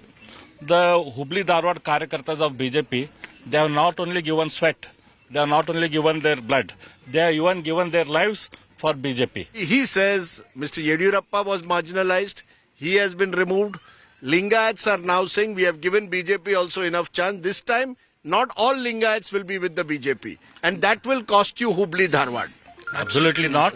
Mr. Jagdish Shettar is going to lose big time. Ishwarappa's case, for example, now you had Virupakshappa case where cash was found in the office cum residence of one of your MLAs. All of this has led to the feeling that there was a lot of corruption in the last few years. No, the very fact that Bharatiya Janata Party, led by Mr. Basavaraj Bommai, took action on Mr. Madadu Virupakshappa, a BJP MLA, it shows how serious BJP is about corruption. So BJP doesn't spare their own MLAs, their own Karyakartas, if they, their own ministers, if they indulge in corruption. So you vote for person or you vote for BJP? BJP. We vote for development. You vote for development. So it doesn't matter which party. Person doesn't matter, the party doesn't matter. Who will develop in our area, we'll vote for them. Okay, I'm going to learn to get calm. Shirshasana. Make sure just, loosen up your body, your neck and all that. Okay? See it once.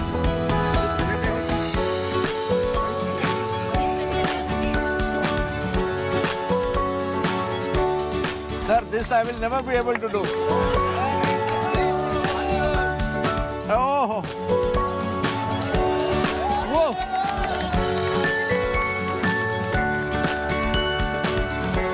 Well done.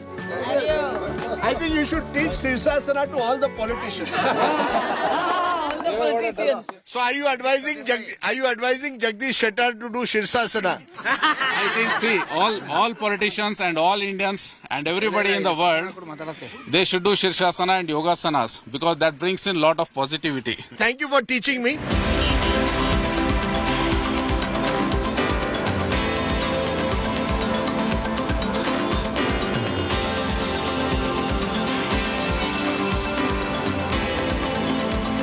Okay, now the politics of Hubli Dharwad may be bitter, but not the fruit or the sweets.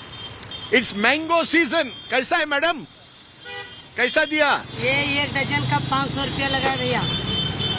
हापुस? हापुस 600 रुपये में. हापुस 600 रुपए dozen? Dozen का. क्या madam? इधर इतना चलता भैया इधर. नहीं. बहुत महंगा पड़ता है इधर. महंगाई बढ़ गई है क्या? बहुत महंगा बढ़ गई, कोई सस्ता नहीं. बस लवली, ये मेरे को एक टेस्ट के लिए दो. तुम्हारे को तो दे रहा है पूरा ले.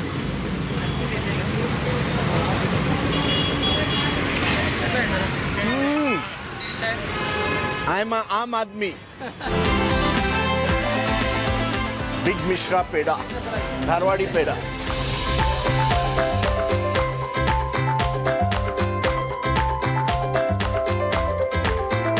Okay, the famous Mishra peda of Dharwad. मैं ट्राई कर रहा हूँ.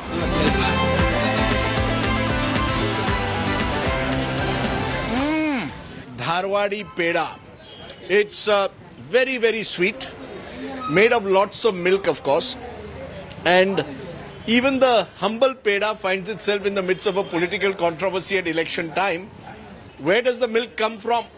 From the Karnataka brand Nandini or from the national brand Amul? Here you all have Amul or Nandini? Nandini. Nandini? Nandini. You don't want Amul? हाँ, Amul नहीं चाहिए? नंदिनी अच्छा quality. Nandini अच्छा है? अच्छा है. ओके.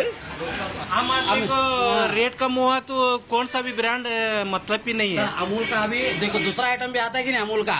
कि सिर्फ दूध उतना ही आ रहा है पहले से. अमूल का दूसरा भी आइटम आता है. ऑल ओवर इंडिया सप्लाई उनका.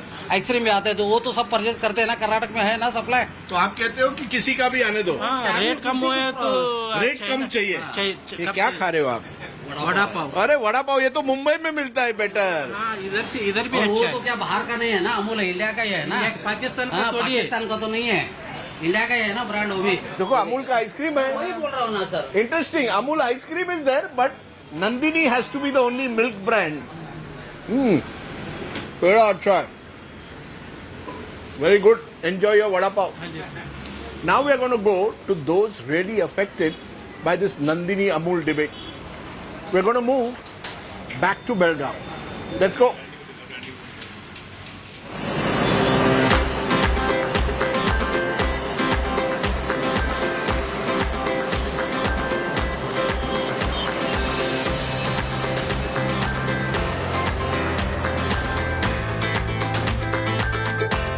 Now, to get a sense just why the Nandini milk issue has become such an emotive issue in parts of Karnataka, we've come back to Belagavi because remember the Karnataka Milk Federation has dozens of collection centers like this where farmers come to give their milk produce and people also come to actually buy milk. Nandini has been a Karnataka brand for decades. Amul is a pan-India brand. In an ideal world, they should coexist. But at election time, clearly, these are the kind of issues that politicians use to get votes. Let's find out what the people here think about Nandini and Amul. ऐसे है, आप लोग रोज आते हैं क्या?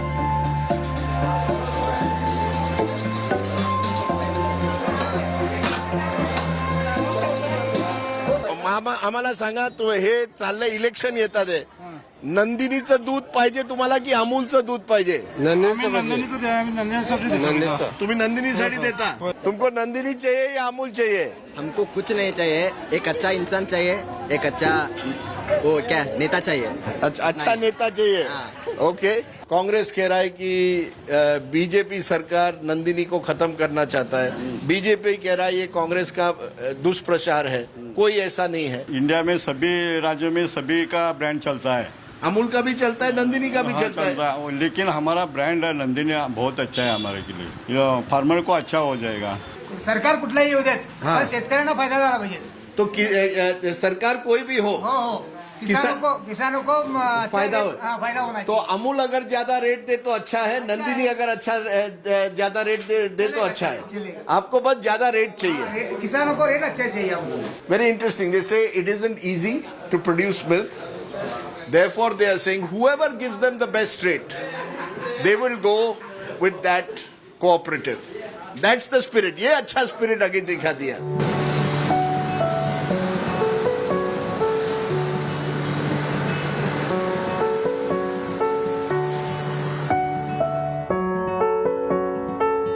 So my final stop on elections on my plate is based on a friend's recommendation. Over the years, traveling across the country, I've been sampling biryani all over. So my friend said, in Belgaum, I must try the Niyaz biryani, Belgaum's original biryani. What's so original about it? Let's find out.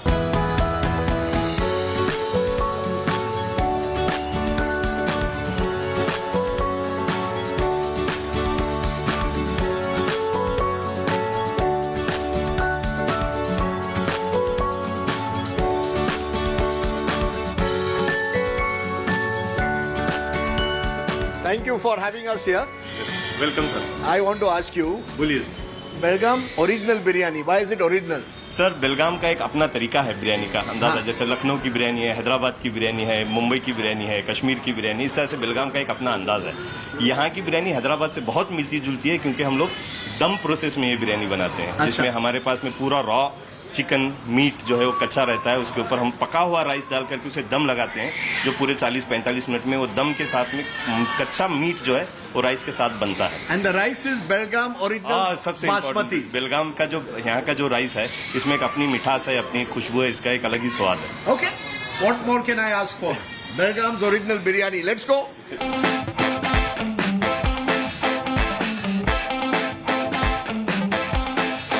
ये है दम बिरयानी बेलगाम की original जो this is your favourite mutton dum biryani ओ हो दम मारो दम 5 different types of biryani there aren't 5 parties in Karnataka इतने 5 parties भी नहीं है जितनी बिरयानी है but these are your flavors of different parts of Hyderabadi biryani dum biryani tandoori biryani shahi biryani Irshad bhai thank you very much This is like a second Eid that I'm having, but fantastic. Thank you know, what a place you have in Belgaum because I started the day with poha and idli. I've had all the sweets, Dharwadi peda, And now I'm ending with this biryani feast like no other. You know, this is what makes this part of the country, Mumbai, Karnataka, North Karnataka, so unique. It's really a truly cosmopolitan part of the country. Long may that remain. What happens in the elections? I'm not going to ask and you're not going to answer, right? Nah, you're a good businessman. Doesn't want to tell us who's going to win the elections. But my sense is this time, North Karnataka could throw a few surprises. Watch out for those. For now, this is the ultimate surprise. 5 different types of biryani. Enjoy. From the entire team, Vivek, Alok and Amit. Thanks for watching Elections on My Plate. Dum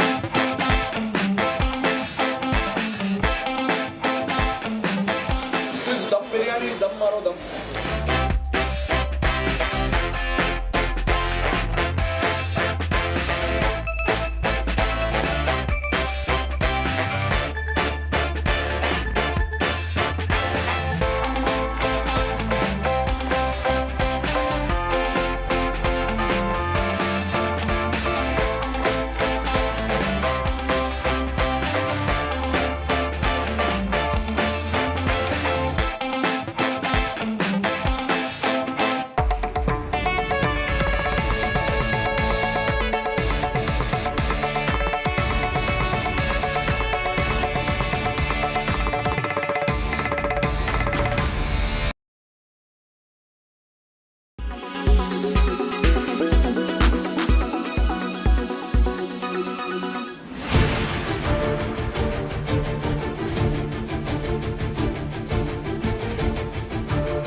Weather forecast now. Delhi, maximum 34 and minimum 25 degrees. Mumbai, maximum 29 and minimum 27 degrees. Kolkata, maximum 39 and minimum 26 degrees. Bengaluru, maximum 31 and minimum 23 degrees. Chennai, maximum 32 and minimum 28 degrees. Hyderabad, maximum 33 and minimum 21 degrees.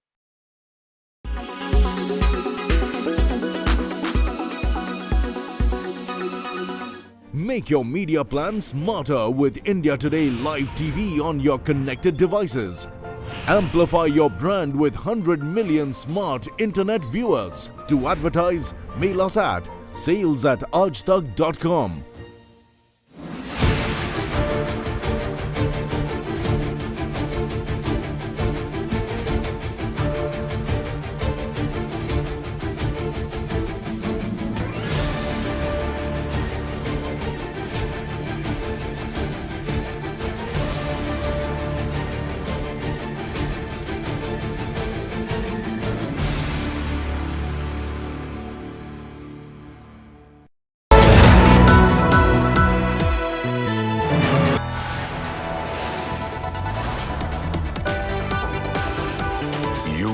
Watching India Today.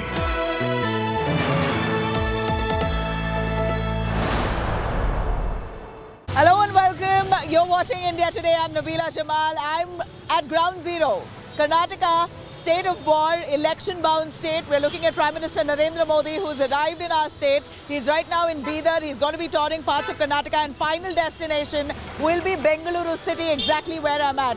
Traffic snarls we see all across Bengaluru as security now being beefed up for the Prime Minister's arrival as he now gets right into the campaign mood.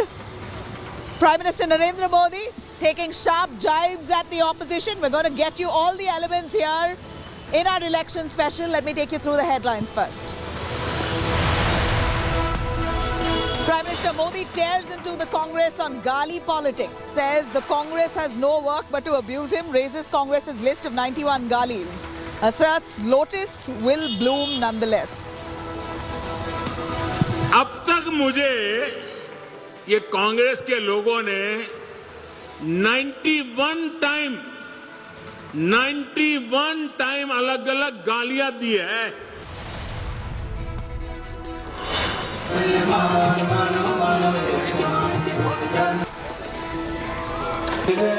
Refurbishing. LG seeks report on renovation work being carried out at Kejriwal's home. Gives 15-day ultimatum for documents to be submitted.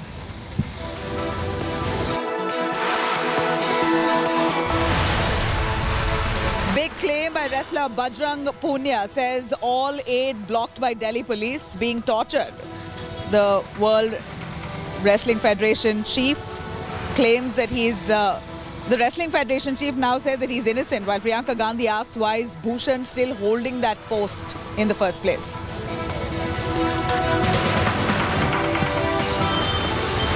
Manipur tense a day after a mob set on fire Chief Minister Biren's event venue in Churachandpur district. Internet has been snapped, prohibitory orders enforced.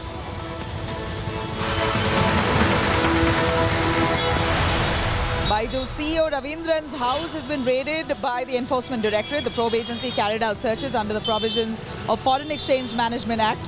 Various incriminating documents, we believe, have been found along with digital data that's been seized.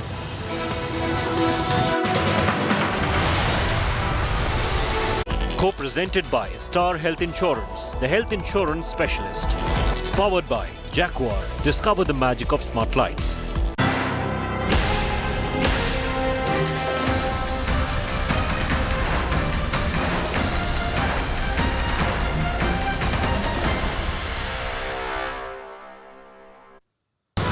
All right, it seems like the weather gods have spared Karnataka's Bengaluru. We are looking at some kind of relief from the sun, but also a gloomy day. Prime Minister Narendra Modi's rally in Bengaluru to happen around 4 p.m. We see traffic snarls already in the central part of Bengaluru city as security has been beefed up for Prime Minister's arrival. He's currently in Bidar and has already begun to make sharp political statements, hitting out at the opposition and slamming the opposition, almost counting the number of times that the Congress has abused the Prime Minister. Prime Minister, in his speech there, a fiery one in Bidar, as he spoke about the Congress abusing the Prime Minister right from 2007 till 2023, till date, 91 times. He's listed it out as well. The Prime Minister has said that the Congress, rather than focusing on their developmental work, has wasted extensive amount of time in Gali Galoch. Modi has said that Congress party had insulted patriots like B.R. Ambedkar and Savarkar and also the Lingayat community in Karnataka. This is Prime Minister attacking the Congress, saying it's the Congress in the first place that have disrespected the Lingayat community. These are the Prime Minister's words. He's expressed confidence that people will teach Congress a lesson this time and vote the BJP to power. Modi has said that abuses have only motivated him. One knows this is in reference to what Mallikarjun Kharge said when he called or almost referred to Prime Minister as a venomous snake. Now, this is based on which it appears that the Prime Minister has pitched his poll speech as he arrives into Karnataka. Let's have a listen. Congress ने फिर से मुझे गालियां देने का काम शुरू कर दिया है। मैंने देखा किसी ने उन गालियों की लिस्ट बनाई है और वो गालियों की लिस्ट मुझे दी है। अब तक मुझे ये कांग्रेस के लोगों ने 91 टाइम अलग अलग गालियां दी है। अरे कांग्रेस ने ये गालियों की डिक्शनरी में टाइम खराब करने के बजाय अगर इतनी मेहनत उन्होंने गुड गवर्नेंस के लिए की होती, कांग्रेस कार्यकर्ताओं का उत्साह बढ़ाने के लिए किया होता, तो आज कांग्रेस की ऐसी दुर्दशा न होती, ऐसी दयनीय स्थिति नहीं आती। कांग्रेस गाली देने में समय बर्बाद करती रहेगी। मैं जनता जनार्दन की सेवा में अपने आप को खपाता रहूंगा। दिन रात काम करूंगा, ज्यादा काम करूंगा। आपके आशीर्वाद से सारी गालियां मिट्टी में मिल जाएगी दोस्तों, सारी गालियां मिट्टी में मिल जाएगी। और कांग्रेस वाले लिख करके रखें, आप जितना ज्यादा कीचड़ उछालोगे कमल उतना ही ज्यादा खिलने वाला है। भाइयों बहनों, आपके आशीर्वाद से मुझे कर्नाटका की सेवा करने से रुकना नहीं है, और ज्यादा सेवा करनी है। पूरी दिल्ली को आपकी सेवा के लिए मुझे लगाना है। इस बार फिर एक बार कर्नाटका को तेज विकास के लिए पूर्ण बहुमत की, ये मेरे शब्द याद रखिए, पूर्ण बहुमत की स्थायी और मजबूत बीजेपी सरकार चाहिए। साथियों, जो भी गरीब के लिए काम करता है, जो देश के लिए काम करता है, उसे अपमानित करना ये कांग्रेस का इतिहास है। मैं अकेला नहीं हूं जिस पर इस तरह के हमले किए गए। आपको मालूम है, पिछले चुनाव में चौकीदार चोर चलाया, फिर आगे बढ़ गए मोदी चोर चलाया, फिर पूरा ओबीसी समाज चोर है चलाया, और अभी तो चुनाव की शुरुआत हुई कर्नाटका में, और मेरे लिंगायत भाइयों बहनों को भी चोर कहने की हिम्मत कर दी। कांग्रेस के लोग कान खोल करके सुन ले,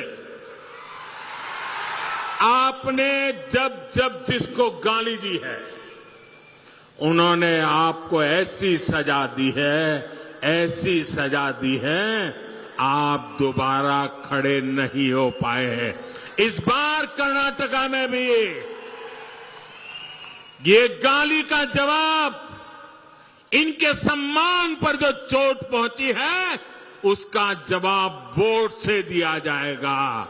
Why is he insulting the people of Karnataka time and again? His government is called the 40% government. The Contractors Association have written a letter to him saying that there is corruption going on right under his nose. He doesn't want to answer that. He doesn't want to answer why Mr. Jagdish, Shettar, Mr. Yediyurappa, Mr. Lakshman Chaudhary, all the Lingayat leaders have been insulted time and again. These are the people who built the party. He's not able to answer why Mr. Ishwarappa was forced into retirement when he wanted to be the CM of Karnataka.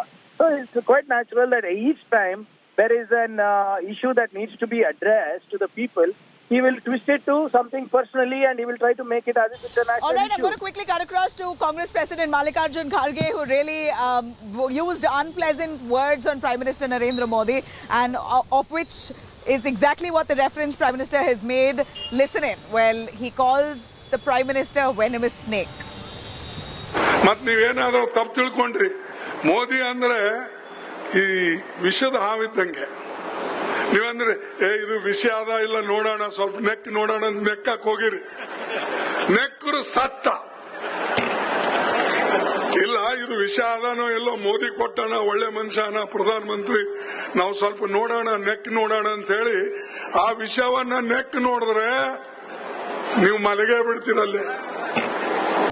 ಭಾರತೀಯ Janata party ಅದು ಒಂದೇನಪ್ಪಾ ಅಂತಂದ್ರೆ ಹಾವು ಇದ್ದಂಗೆ, ಅದಕ್ಕೆ ನೀವು ಹಿಂಗ ಸ್ವಲ್ಪ ಏನ್ ಹೇಳ್ದೆ ನೆಕ್ ನೋಡ್ತೀನಿ ಅಂತಂದ್ರೆ ಅಲ್ಟಿಮೇಟ್ಲಿ ಅದು ಡೆತ್ ಅಪ್ಪ ಅಂತ ಹೇಳಿದ್ರು. ಅವ್ರಿಗೆ ಹೇಳಿಲ್ಲ, ಯಾಕಂದ್ರೆ ನಾ ಹೇಳಿದ ಮೊದ್ಲೇನೆ ವೈಯಕ್ತಿಕವಾಗಿ ನಾ ಯಾರಿಗೂ ಹೇಳೋದು ಇಲ್ಲ, ಈಗೂ ಹೇಳಿನಿ ವೈಯಕ್ತಿಕವಾಗಿ ಯಾರ ಬಗ್ಗೆ ನನಗೆ ಅಸೂಯಿಲ್ಲ. ಆದ್ರೆ ನಿಮ್ಮ ಐಡಿಯಾಲಜಿ ಏನಿದೆ ಅದು ಒಂದು ವಿಷಯದಂಗಿದೆ. ಆ ಐಡಿಯಾಲಜಿ ನೀವು ಸಪೋರ್ಟ್ ಮಾಡಿದ್ರೆ ನಾನು ನೆಕ್ ನೋಡ್ತೀನಿ ಅಂತಂದ್ರೆ death is certain. All right, cutting across to Nagarjun Dwarkanath, who's been tracking the Prime Minister's speech and his movements. Nagarjun, it's raining.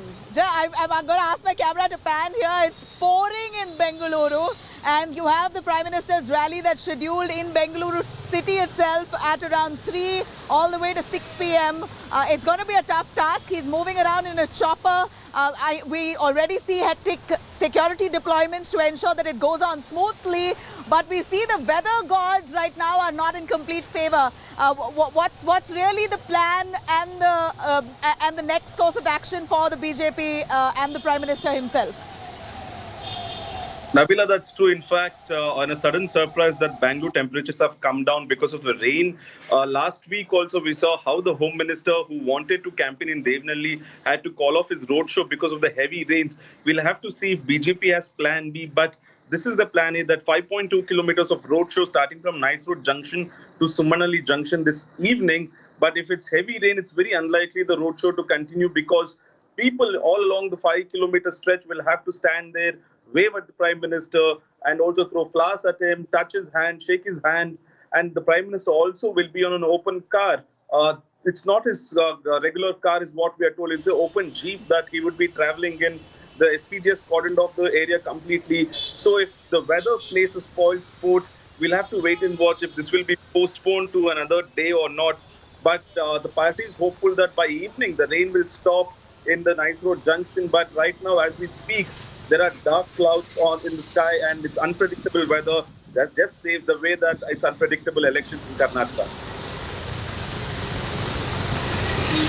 Absolutely. Karnataka's elections are always volatile and so is the weather. At least when it comes to Bengaluru city, you never know at what point in the day, despite it being a sunny day, you should and must expect rains like this. This is a total typical Bangalore weather and certainly synonymous to the volatility when it comes to the politics in the state as well. Nagarjun, back to you on the political comments that the Prime Minister has made. He has started his political campaign in Karnataka outrightly directed at the Congress, saying this is the Congress's character.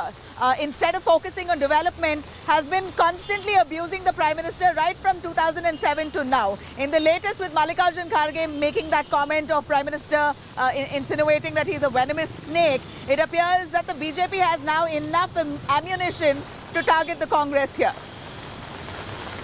Well, that is fact. Congress has been scoring self-goals whenever it comes to elections by their motor-mouth comments. And now it is the AICC president who's given a comment that comparing the Prime Minister to a venomous snake, and in turn the BJP MLA also comparing Sonia Gandhi to a venomous Vishakanya. But the Prime Minister has taken it upon himself to make it more about him than the party here, because the moment Prime Minister comes into the picture, he's the trump card. The party also, the state unit also clearly knows, and the emotional connect has definitely a chord. It will strike a chord with the people here, and hence him saying that Congress has been abusing me, and he's also put out the number 91 times such instances that the Congress in the last few years have abused Modi. He also spoke about how Congress has abused B.R. Ambedkar, Veer Savarkar, and now today Prime Minister Modi also has put himself in the league of Mr. Ambedkar and Mr. Veer Savarkar, that all the three of them have been abused by the Congress. That's the commonality between Congress and the ideological differences. But however, in Bidar, especially in Hyderabad, Karnataka, where Congress feels it's a strong hold for them, the Prime Minister has specifically made a strategic comment saying that they are targeting me. The moment they target me, I come out much more with lots. I'd request you to stay online with us. I'm going to quickly cut across to Nalin Kohli, who's a BJP spokesperson, joining us on the phone line. Mr. Kohli, we're hearing the Prime Minister in his first high-pitched speech at this political campaign here in Karnataka. He's taken a direct jibe at the Congress, taking off on what Mallikarjun Kharge said, referring to Prime Minister Modi as a venomous snake. The Prime Minister says 2007 to now, it's the Congress's character to continue abusing Modi and less focusing on development. Your take on that? What the Honorable Prime Minister has pointed out is a factual position. The Congress Party's topmost leadership, whether it is Sonia Gandhi ji or right up to Mallikarjun Kharge ji, the current president, they have always used abusive and derogatory terms and made personal attacks on Narendra Modi ji. I mean, let's go back to the days of Maut Ka Saudagar. They called him Neech, Bandar, Kachi, Gandi Nali Ka Keeda, and now it's venomous snake, ya, Zahrila Saap. I mean, these are not exactly adjectives of, praising somebody. And when the Prime Minister is today addressing that issue. He's just bringing before the voters and the citizens of the country that the Congress party is unable to take him on his brand of developmental politics, is unable to take him on the work that the government or the BJP governments do. The fact that double-engine governments do work at a faster pace, the fact that beneficiaries across the country, in the BJP states where there are double-engine governments, as also the non-BJP states, the center, Modi ji's government is helping beneficiaries across the country, delivering those benefits directly to them, ensuring that they get the benefits of development and move further as the nation is progressing further. All that is happening. So the Congress, when it's not unable to build a positive narrative, it gets down to attacking the most charismatic leader that the country has, and attacks our star campaigner in that sense, Prime Minister Modi. No, Mr. Kohli, here's the Congress who's in fact gone to the police in Bengaluru. The Congress party here has reached to the High Grounds police station, Bengaluru, files a complaint against Home Minister Amit Shah for making comments such as Congress comes to power in Karnataka, then you're welcoming a riot situation in the state. So this, the Congress says, is insinuating, it's inflating emotions and directing this blame on the BJP, that the BJP attempts to, to communalize or vitiate the environment and not the Congress. How would you respond to them on that police complaint? By calling Narendra Modi ji or the Honorable Prime Minister Zehreela Saap, is the Congress party saying or patting its back to say that they're doing a very good job in terms of a positive campaign? According to me, they're going to the police to file a complaint against the Honorable Home Minister as a diversionary tactic, because they understand that this was a completely uncalled for, completely condemnable, inappropriate use of words by Mallikarjun Kharge ji, and that too now coming from the president of the Congress party after Rahul Gandhi ji for using in the last election in Karnataka, calling all people with Modi surname thieves and then facing a conviction and hence disqualification issue. So they must have realized that something like this can also lead to action against Mallikarjun Kharge ji. So therefore now they need to create some kind of diversion to remove the focus from what their strategy was, which is to abuse Prime Minister Modi and not speak on developmental issues.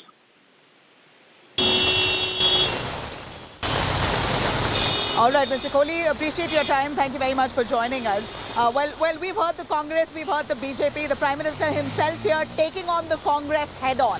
This was the BJP in Karnataka waiting for their trump card, Prime Minister himself, to come and spin around their campaign. It's always Prime Minister Modi's aura that somehow catches on with the electorate here in Karnataka. Me being from the state, I know the kind of admiration he holds among the electorate. Irrespective of whichever leader is in power locally for the BJP, it's really Prime Minister who manages to charm the audiences here and is also a crowd puller and a man who's able to turn around that crowd into votes. Well, let me cut across to exactly what Mallikarjun Kharge said, which is what the Prime Minister has bounced off on as he starts his political campaign here. Mallikarjun Kharge, firing at the Prime Minister, had referred to the Prime Minister as a venomous snake and then goes around to take a U-turn, saying it was not an individual that that Kharge was referring to. It was not the Prime Minister that he was targeting here. He was saying in general that the BJP itself and its ideology is like a snake. If you lick, then you die. Listen in.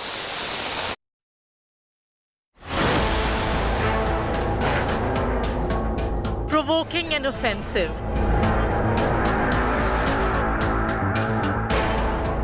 ಮತ್ ನೀವೇನಾದ್ರೂ ತಪ್ಪು ತಿಳ್ಕೊಂಡ್ರಿ. ಮೋದಿ ಅಂದ್ರೆ ಈ ವಿಷದ ಹಾವಿದ್ದಂಗೆ. ನೀವಂದ್ರೆ ಇದು ವಿಷ ಅದ ಇಲ್ಲ ನೋಡೋಣ, ಸ್ವಲ್ಪ ನೆಕ್ ನೋಡೋಣ ನೆಕ್ಕಕ್ ಹೋಗಿರಿ. ನೆಕ್ಕರು ಸತ್ತ. ಇಲ್ಲ ಇದು ವಿಷ ಅದಾನೋ ಎಲ್ಲೋ ಮೋದಿ ಕೊಟ್ಟಣ, ಒಳ್ಳೆ ಮನುಷ್ಯನ ಪ್ರಧಾನ ಮಂತ್ರಿ, ನಾವು ಸ್ವಲ್ಪ ನೋಡೋಣ ನೆಕ್ ನೋಡೋಣ ಅಂತ ಹೇಳಿ ಆ ವಿಷವನ್ನ ನೆಕ್ ನೋಡಿದ್ರೆ ನೀವು ಮಲಗೇ ಬಿಡ್ತೀರಲ್ಲೇ. In the middle of Karnataka campaign, the Congress chief likened the Prime Minister to a poisonous snake. In a coordinated attack in response, top BJP leaders, lawmakers and ministers pounced on Mallikarjun Kharge for his comments. ये कहते हैं विसेला साहब, अरे कांग्रेस वालों, आपकी मति मारी गई है, मति मारी गई है.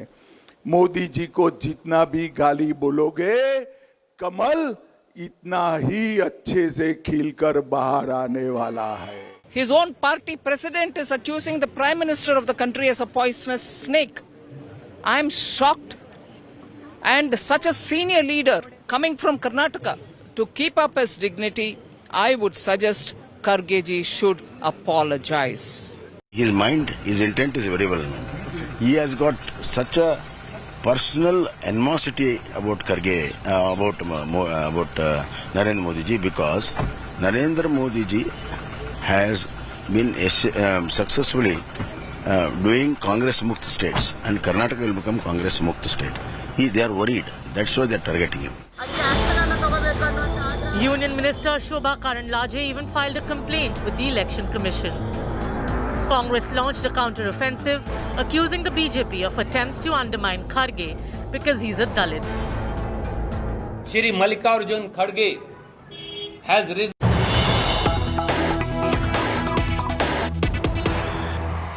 ವಿಜಯಪುರದ ಎಲ್ಲ ಜನತೆಗೆ ನಮಸ್ಕಾರಗಳು. थोड़ी देर पहले मैं जगज्योति बसवेश्वरा की कर्मभूमि में था. अब उनकी जन्मभूमि में उपस्थित हूं. मैं श्री शिवगिरी मंदिर, श्री तोखी लक्ष्मी नरसिम्हा मंदिर, श्री यालागुर हनुमान मंदिर को सर झुका के प्रणाम करता हूं. विजयपुरा की ये धरती संत जनों की धरती है. उनके द्वारा चलाए जा रहे मठ हमेशा सुशासन का मार्ग दिखाते हैं. मुझे याद है कि 2014 में उगादी के अवसर पर मैं आप सबके बीच आया था. तब मैंने आप सबके भीतर नव वर्ष के साथ साथ नए भारत के निर्माण का उत्साह भी देखा था. जब मैं 2018 में विजयपुरा आया था तो मुझ पर आशीर्वाद बरसाने के लिए जन सैलाब उमड़ आया था. और आज आपने वो रिकॉर्ड भी तोड़ दिया.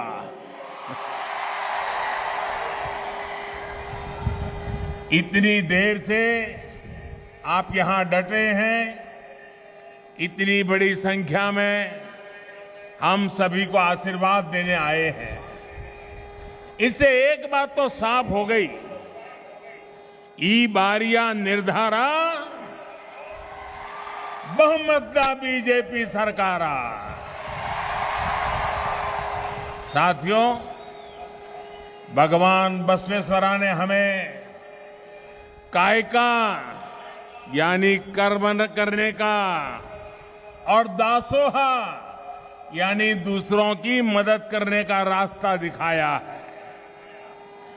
बीजेपी की डबल इंजन सरकार ने सुशासन के इसी रास्ते को आगे बढ़ाया है. भगवान बसवन्ना की सिखाई जो भी बातें हैं वो बातें मूलतः सबका साथ, सबका विकास, सबका विश्वास और सबका प्रयास उसकी प्रेरणा है, उसका आधार है. हमारी योजनाओं में भी आप कायका और दासोहा, कायका और दासोहा का प्रभाव जरूर देख सकते हैं. ये भाजपा की ही सरकार है जिसने गरीब, दलित, वंचित, पिछड़े, आदिवासी, महिला, दिव्यांग ऐसे हर वर्ग को प्राथमिकता दी. भाजपा सरकार में आज समाज के वंचित वर्ग को सामाजिक और आर्थिक सुरक्षा मिली है। डबल इंजन सरकार ने अन्न, आश्रय और अक्षरा के लिए काम किया है।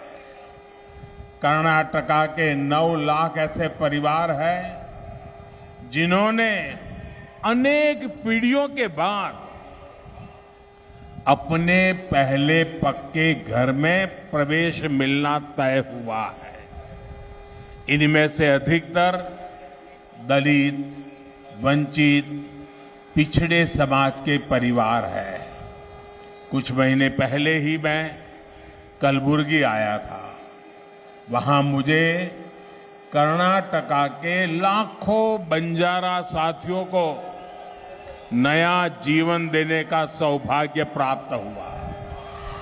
इन हजारों परिवारों को हक्कू पत्र दिए गए हैं। अपनी बंजारा माताओं बहनों को वो हक्कू पत्र देते हुए मैं एक आत्मविश्वास उनमें साफ साफ देख रहा था।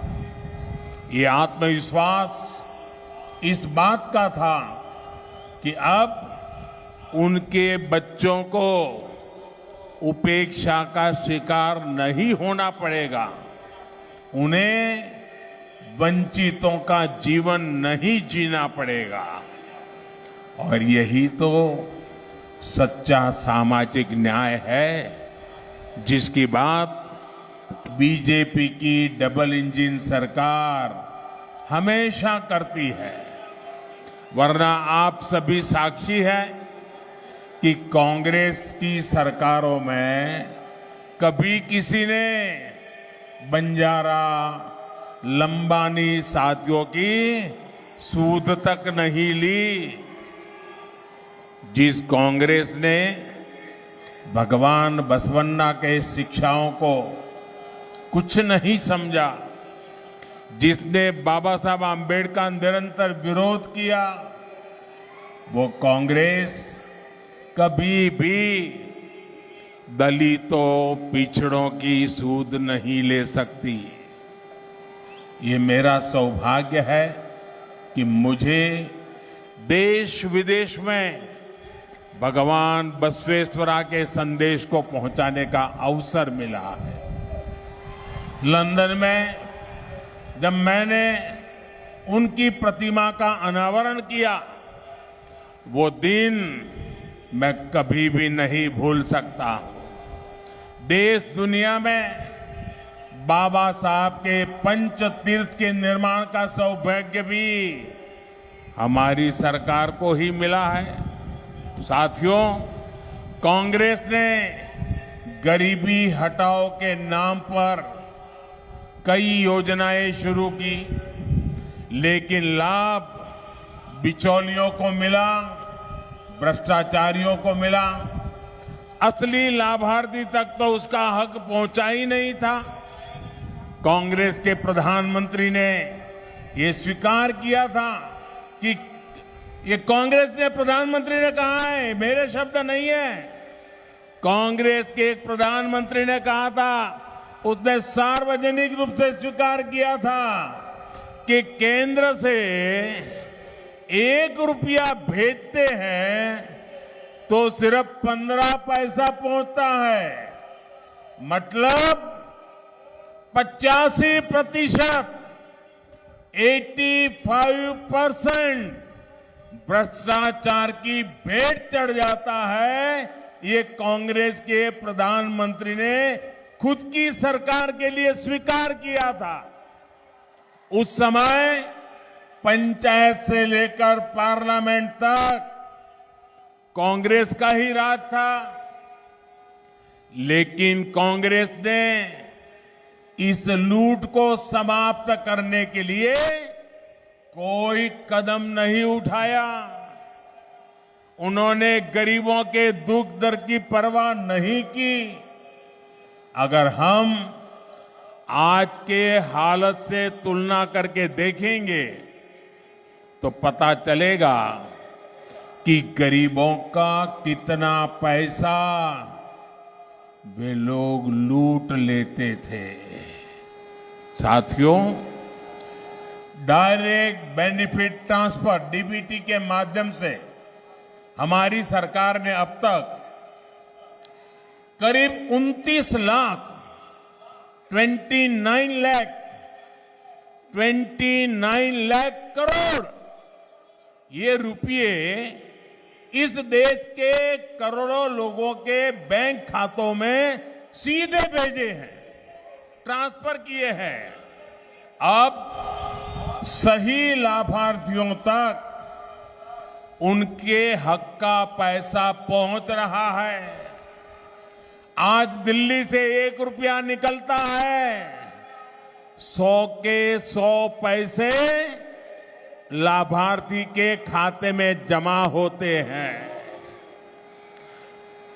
कांग्रेस के प्रधानमंत्री कहते थे 1 रुपया जाता था, 15 पैसा पहुंचता था, 85% गायब हो जाता था। अगर यही काम कांग्रेस ने किया होता तो गरीबों के हक का 85% पैसा गायब नहीं हो जाता। 29 लाख करोड़ रुपयों में अगर कांग्रेस की सरकार होती, हमने 29 लाख करोड़ भेजा, लोगों के खाते में गया। लेकिन कांग्रेस की सरकार होती तो 29 लाख करोड़ में से 24 लाख करोड़ कांग्रेस की अपनी जेब में चले जाते। ये उनके प्रधानमंत्री का मैं हिसाब दे रहा हूं। भाई और बहनों, डबल इंजन की सरकार जो भी काम करती है पूरी ईमानदारी और पूरी निष्ठा के साथ करती है। तभी तो इतने महीनों से कर्नाटका के लाखों परिवारों को राशन मिल रहा है। पूरा 100% राशन मिल रहा है, वरना पहले की तरह कांग्रेस इसमें से भी 85% राशन डकार जाती। कांग्रेस की सरकारें पहले किसानों के नाम पर योजनाएं चलाती थी, कर्ज माफी की घोषणाएं करती थी, लेकिन असली किसान को, छोटे किसानों को उनका लाभ नहीं मिलता था। सरकार का पैसा बिचौलियों की जेब में चला जाता था, जबकि भाजपा अपने कार्यों में पारदर्शिता को, गरीब कल्याण को सबसे आगे रखती है। बीजेपी की डबल इंजन सरकार ने पीएम किसान सम्मान निधि चलाई। आज पूरा का पूरा पैसा समय पर लाभार्थी किसानों के बैंक अकाउंट में पहुंचता है। पूरे देश में अब तक पीएम किसान सम्मान निधि के 2.5 लाख करोड़ रुपए किसानों को मिले हैं। विजयपुरा के ही लगभग 3 लाख किसानों के बैंक खाते में लगभग 600 करोड़ रुपए पहुंच चुके हैं। ये आपको हमेशा याद रखना है कि कांग्रेस की सरकार होती तो ये पैसा कभी भी आप तक नहीं पहुंचता। साथियों, किसानों की तकलीफ कभी कांग्रेस समझ ही नहीं पाई, जबकि भाजपा सरकार बीज से लेकर के बाजार तक किसानों की हर सुविधा और हर असुविधा उस पर बारीक नजर रखती है, ध्यान रख रही है। यहां तूर दाल के किसानों को नुकसान हुआ तो बीजेपी सरकार ने पूरी संवेदनशीलता के साथ किसानों को मुआवजा दिया। अंगूर और नींबू किसानों के लिए जो बोर्ड गठित किए गए हैं, उनसे भी बहुत सुविधा किसानों को हो रही है। और ये क्षेत्र तो ज्वार के लिए जाना जाता है। भांति भांति के मोटे अनाज यहां हमारे छोटे किसान उगाते हैं। पहली बार ज्वार जैसे हमारे सभी श्री अन्न को बीजेपी सरकार देश विदेश में एक ब्रांड के रूप में स्थापित कर रही है। इसका भी बहुत बड़ा फायदा हमारे छोटे किसानों को होने वाला है। साथियों, ये 5 नदियों का क्षेत्र है। इसके बावजूद यहां सिंचाई के लिए पहले उतने प्रयास नहीं हुए जितने होने चाहिए थे। ये बीजेपी की डबल इंजन सरकार है जिसने यहां अनेक सिंचाई प्रोजेक्ट पर काम किया है। बीजेपी सरकार ने कलासा बंडूरी प्रोजेक्ट और अपर कृष्णा प्रोजेक्ट के लिए बजट का प्रावधान किया है। Narayanpura left bank canal project के विस्तार और आधुनिकीकरण से भी विजयपुरा के लाखों किसानों को लाभ मिल रहा है। मुलवाड़ लिफ्ट इरिगेशन प्रोजेक्ट को भी हमने पूरा किया और Revanna Siddheshwara lift irrigation project पर काम शुरू किया। सिंचाई के ऐसे काम से किसानों के प्रति डबल इंजन सरकार की प्रतिबद्धता झलकती है। सिंचाई ही नहीं बल्कि पीने के पानी के लिए भी डबल इंजन सरकार ने अभूतपूर्व प्रयास किए हैं।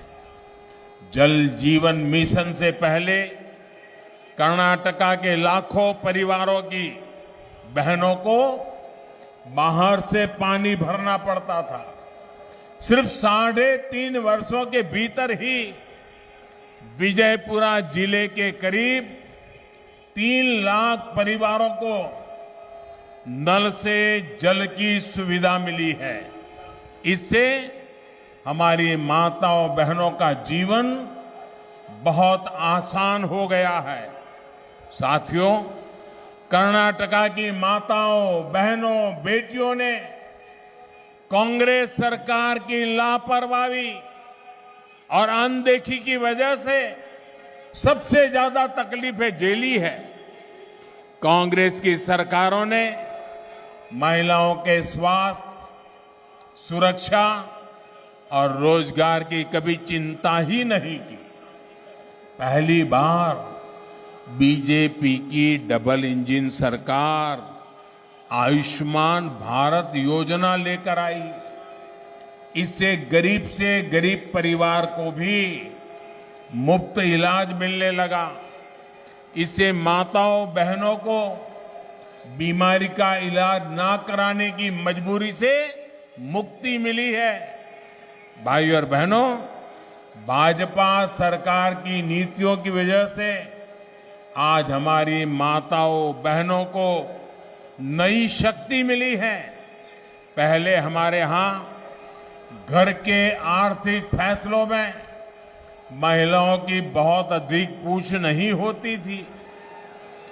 भाजपा सरकार ने जब महिलाओं के करोड़ों जनधन बैंक अकाउंट खोले तो महिलाओं का जीवन बदलने लगा।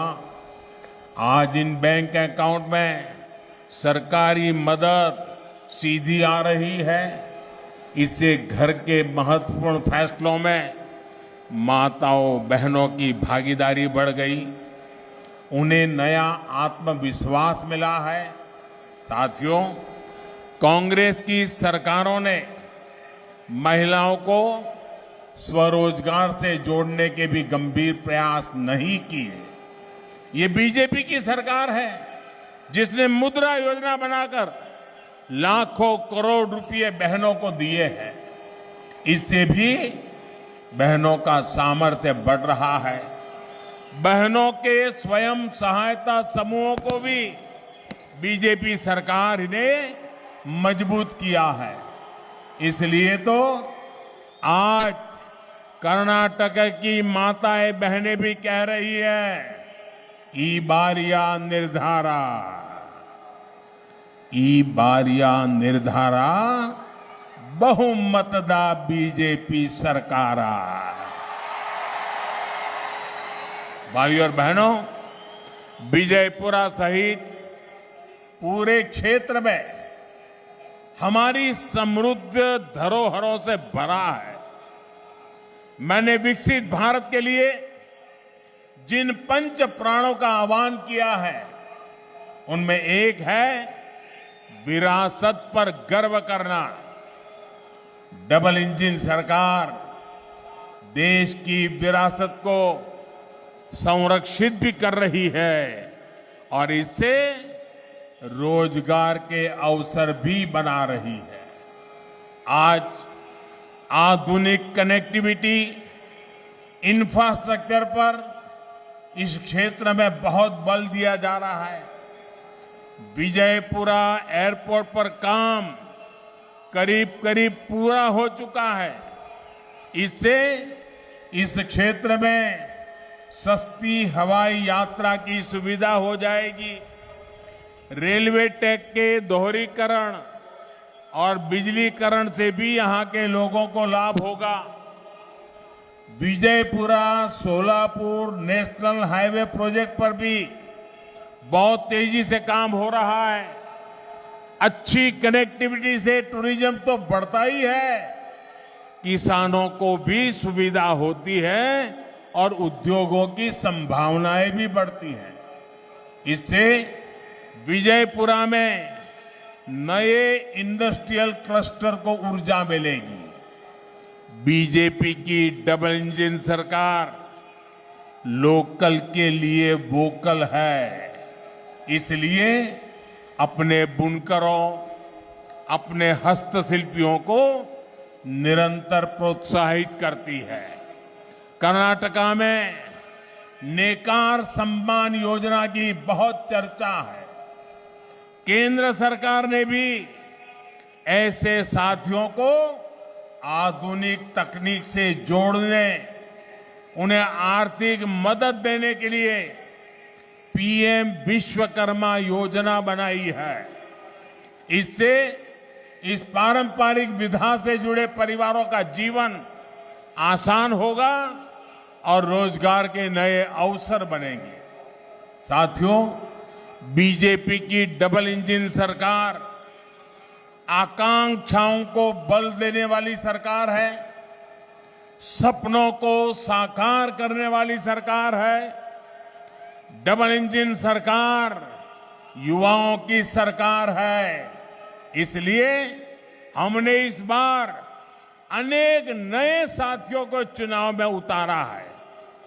कर्नाटका का ये चुनाव आने वाले 25 साल में विकसित कर्नाटका के निर्माण का है।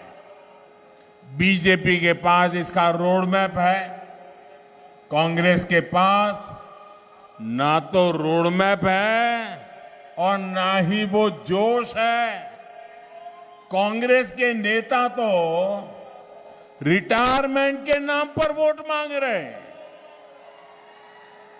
उनका सबसे बड़ा मुद्दा यही है कि मेरा आखिरी चुनाव है, मुझे मौका दे दो। क्या दुर्दशा आई है। मैं जानता हूं कर्नाटका की जनता थकी हारी कांग्रेस को नहीं, जोश से भरी बीजेपी की टीम को अवश्य चुनने वाली है। इसलिए कर्नाटका के कोने कोने से एक ही आवाज आ रही है। युवा हो या महिला, दलित हो या आदिवासी, एक ही नारा, एक ही गूंज, ई बारिया निर्धारा, ई बारिया निर्धारा, बहुमतदा बीजेपी सरकारा। भाई और बहनों, मुझे आपके आशीर्वाद और अपनी टीम पर पूरा भरोसा है। 10 मई को मतदान होने वाला है। अब आज इतनी बड़ी जबरदस्त सभा की आपने, दूर दूर तक लोग ही लोग दिखाई दे रहे हैं। मंडप के बाहर मंडप से भी ज्यादा लोग हैं। अब मुझे बताइए, ऐसा तो नहीं होगा ना कि अब सभा बहुत बड़ी हो गई, मोदी जी भी आ गए, भाषण भी अच्छा हो गया, उत्साह भी जोरदार था, बस अब 10 तारीख को जाके वोट दे देंगे, अब कोई काम नहीं है, ऐसा तो नहीं करोगे ना? जाकर के सो नहीं जाओगे ना? घर जाके काम करोगे ना? जरा हाथ ऊपर के बताइए, जाओगे ना? पोलिंग बूथ में जाओगे? हर घर घर जाएंगे? हर मतदाता को मिलोगे? अच्छा, एक मेरा काम करोगे आप लोग? ऐसे नहीं भाई, इनका तो करोगे, लेकिन मेरा काम करोगे क्या? सबके सब मुझे हाथ ऊपर करके बताइए, मेरा काम करोगे क्या? पक्का करोगे? गलती नहीं करोगे ना? देखिए, ये मेरे दिल की बात है, ये मेरा काम है, आपको करना पड़ेगा। देखिए, आपने बुलाया, मैं आ गया, अब मेरे लिए करोगे ना काम? देखिए, एक छोटा काम है मेरा, लेकिन मेरे लिए बहुत बड़ा महत्वपूर्ण है। आप जब यहां से जाएंगे, बहुत से लोग हैं जो यहां आना चाहते थे, नहीं आ पाए। बुलाया, मैं आ गया, तो मेरे लिए करोगे ना काम?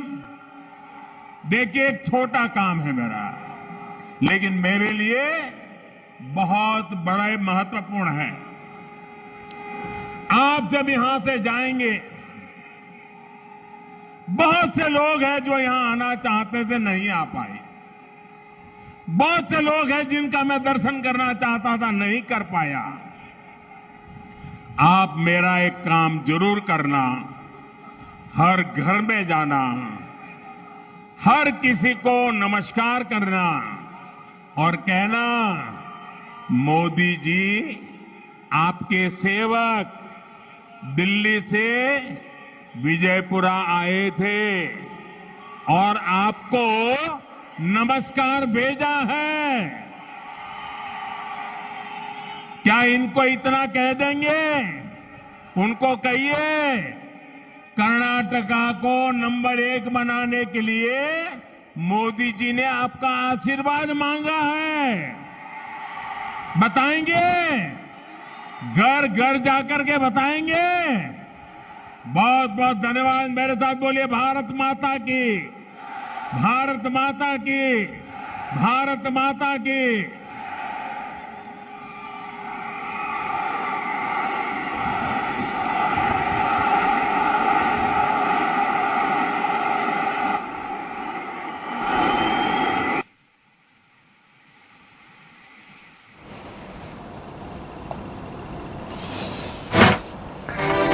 Prime Minister Narendra Modi there, launching a scathing attack on the Congress party, has asked the people of Karnataka to put their faith on the BJP once again. This is the second rally of the 4 in one day. This was in Vijaypura earlier ago. He spoke in Bidar. He's hit out at the Congress, saying that they are continuously abusing me, but also that only strengthens his resolve to serve the people of Karnataka, is what he said. Making an outreach to the people, he has spoken about the fact that only a double engine can deliver in the state.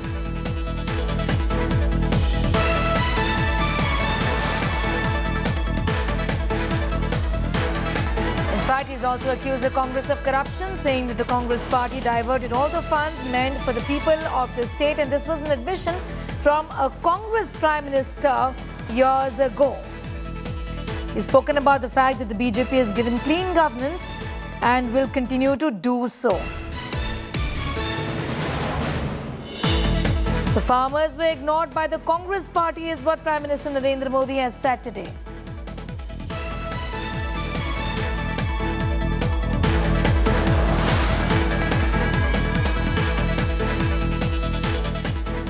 Well, that continues to be our top focus story right here. With that, it's time for a quick commercial break. We're getting you much more news in just a bit.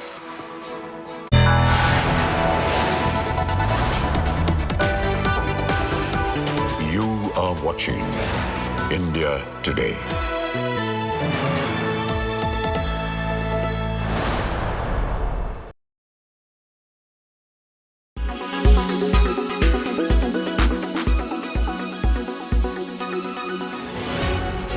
With less than 15 days to go for the battle for Karnataka, the BJP has unleashed its Brahmastra. Prime Minister Narendra Modi virtually interacted with 50 lakh BJP workers in the state on Thursday, giving a significant push to the party's efforts to retain power. From charges of Revdi politics to Dynasty politics, the Prime Minister unleashed multiple attacks on the opposition. देश के भविष्य की, आने वाली पीढ़ियों की, मेरे कर्नाटका के बच्चों की, मेरे कर्नाटका के नौजवानों की, मेरे कर्नाटका की नौजवान बेटियों की, उनको कोई चिंता नहीं है। मुफ्त की रेवड़ी की राजनीति की वजह से कई राज्य इतना बेतहासा खर्च अपनी दलगत राजनीति की भलाई के लिए कर रहे हैं, राज्य कर्ज में डूबते चले जा रहे हैं और आने वाली पीढ़ियों का भी वो खा जा रहे हैं। कांग्रेस मतलब झूठ की गारंटी, कांग्रेस मतलब भ्रष्टाचार की गारंटी, कांग्रेस मतलब भाई भतीजावाद की गारंटी। कांग्रेस अब उस स्थिति में है जब वो ना कोई सच्ची गारंटी दे सकती है, और आपको तो मालूम है मेरे नौजवान दोस्तों, कांग्रेस की वारंटी तो बहुत पहले ही एक्सपायर हो चुकी है। कांग्रेस ने भ्रष्टाचार मिटाने में कोई रुचि नहीं दिखाई, क्योंकि वो खुद ही भ्रष्टाचार का सबसे बड़ा स्रोत रही है। वर्ष 2014 के बाद करप्शन से लड़ाई में कितना तेजी आई है, ये पूरा देश देख।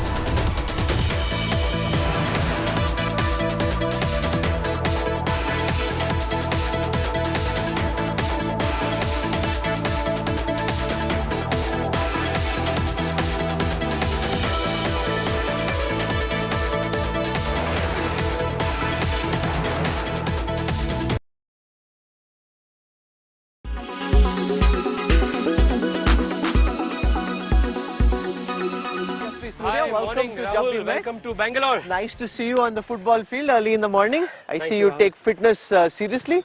I try to, but I've kind of lost some touch with football. I've been running and cycling though recently.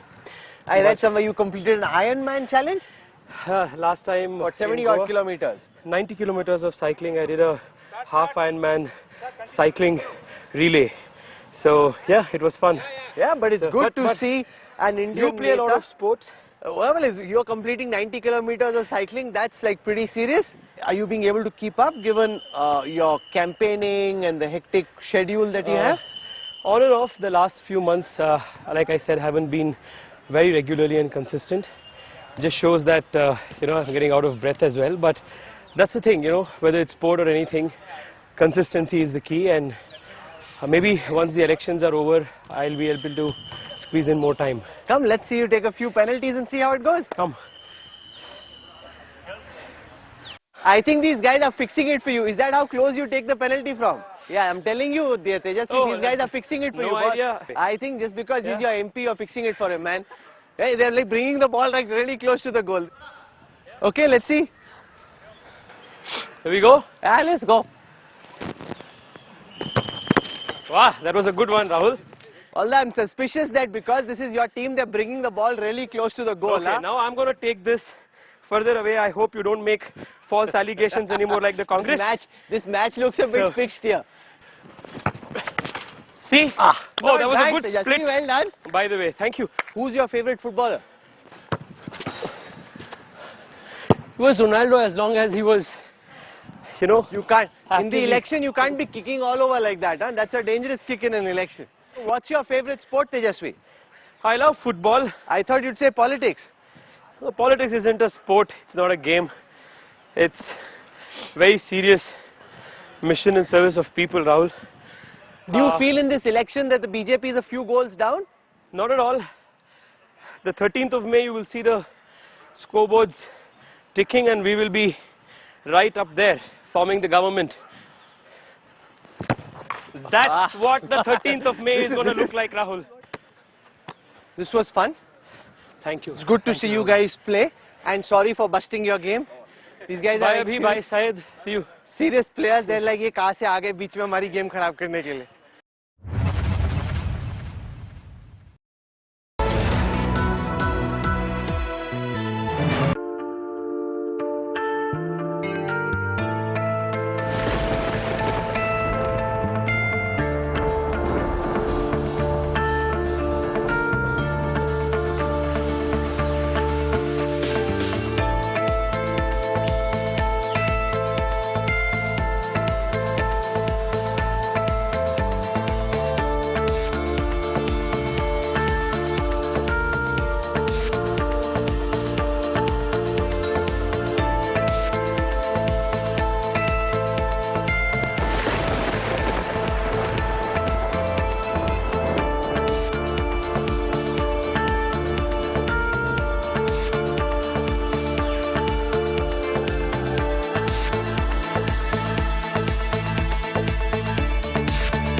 are watching India Today.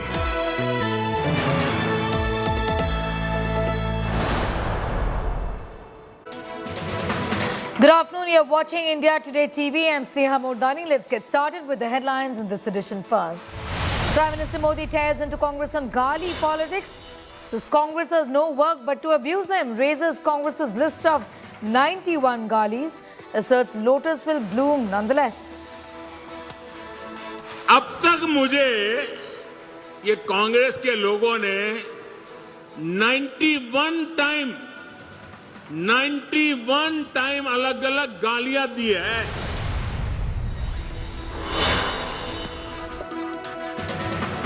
After lavish house refurbishing, Lieutenant Governor has sought a report on renovation work being carried out at Arvind Kejriwal's home. Gives a 15-day ultimatum for documents to be submitted.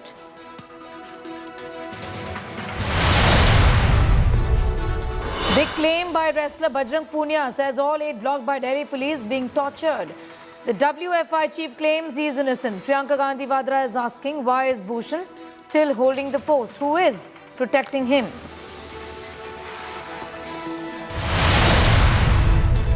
Manipur is tense a day after a mob set on fire Chief Minister Biren Singh's event venue in Churachandpur district. Internet snapped, prohibitory orders enforced. Baiju CEO Ravindran House has been raided by the ED. Probe agency carried out searches under the provisions of Foreign Exchange Management Act. Various incriminating documents and digital data has been seized.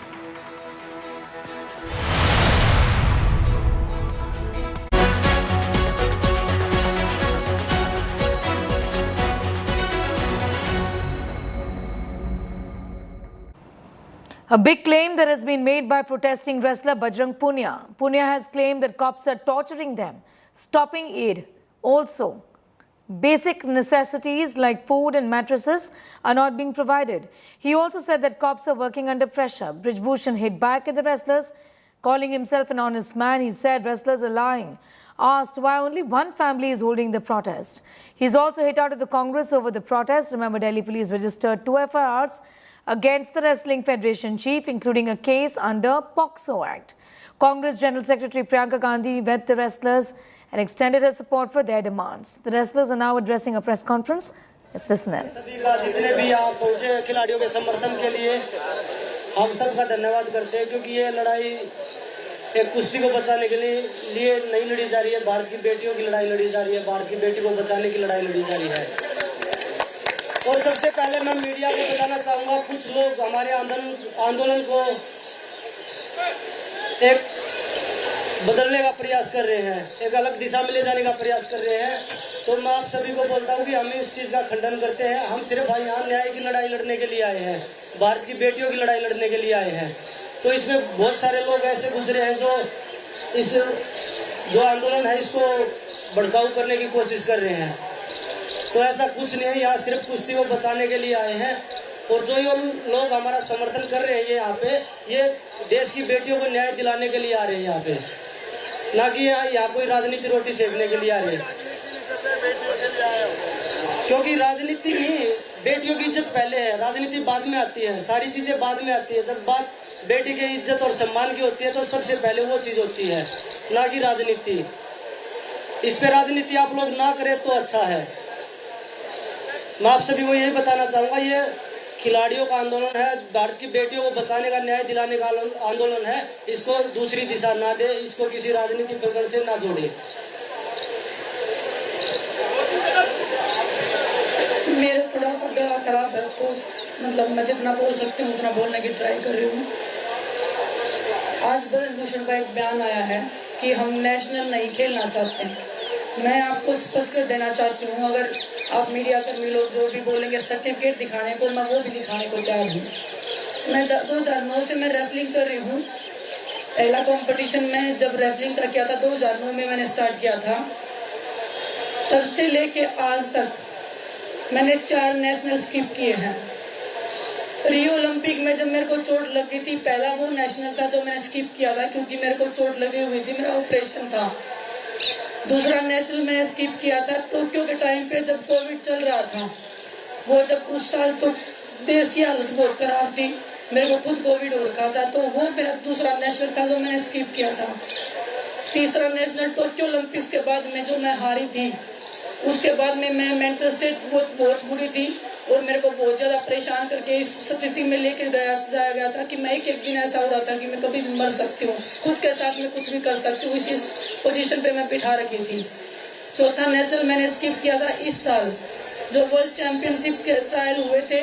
मैंने इतना request किया था कि sir world championship के trial मत लीजिए, क्योंकि वो 10 दिन पहले वर्ल्ड चैंपियनशिप ओलंपिक के बाद में बहुत बड़ा कंपटीशन होता है।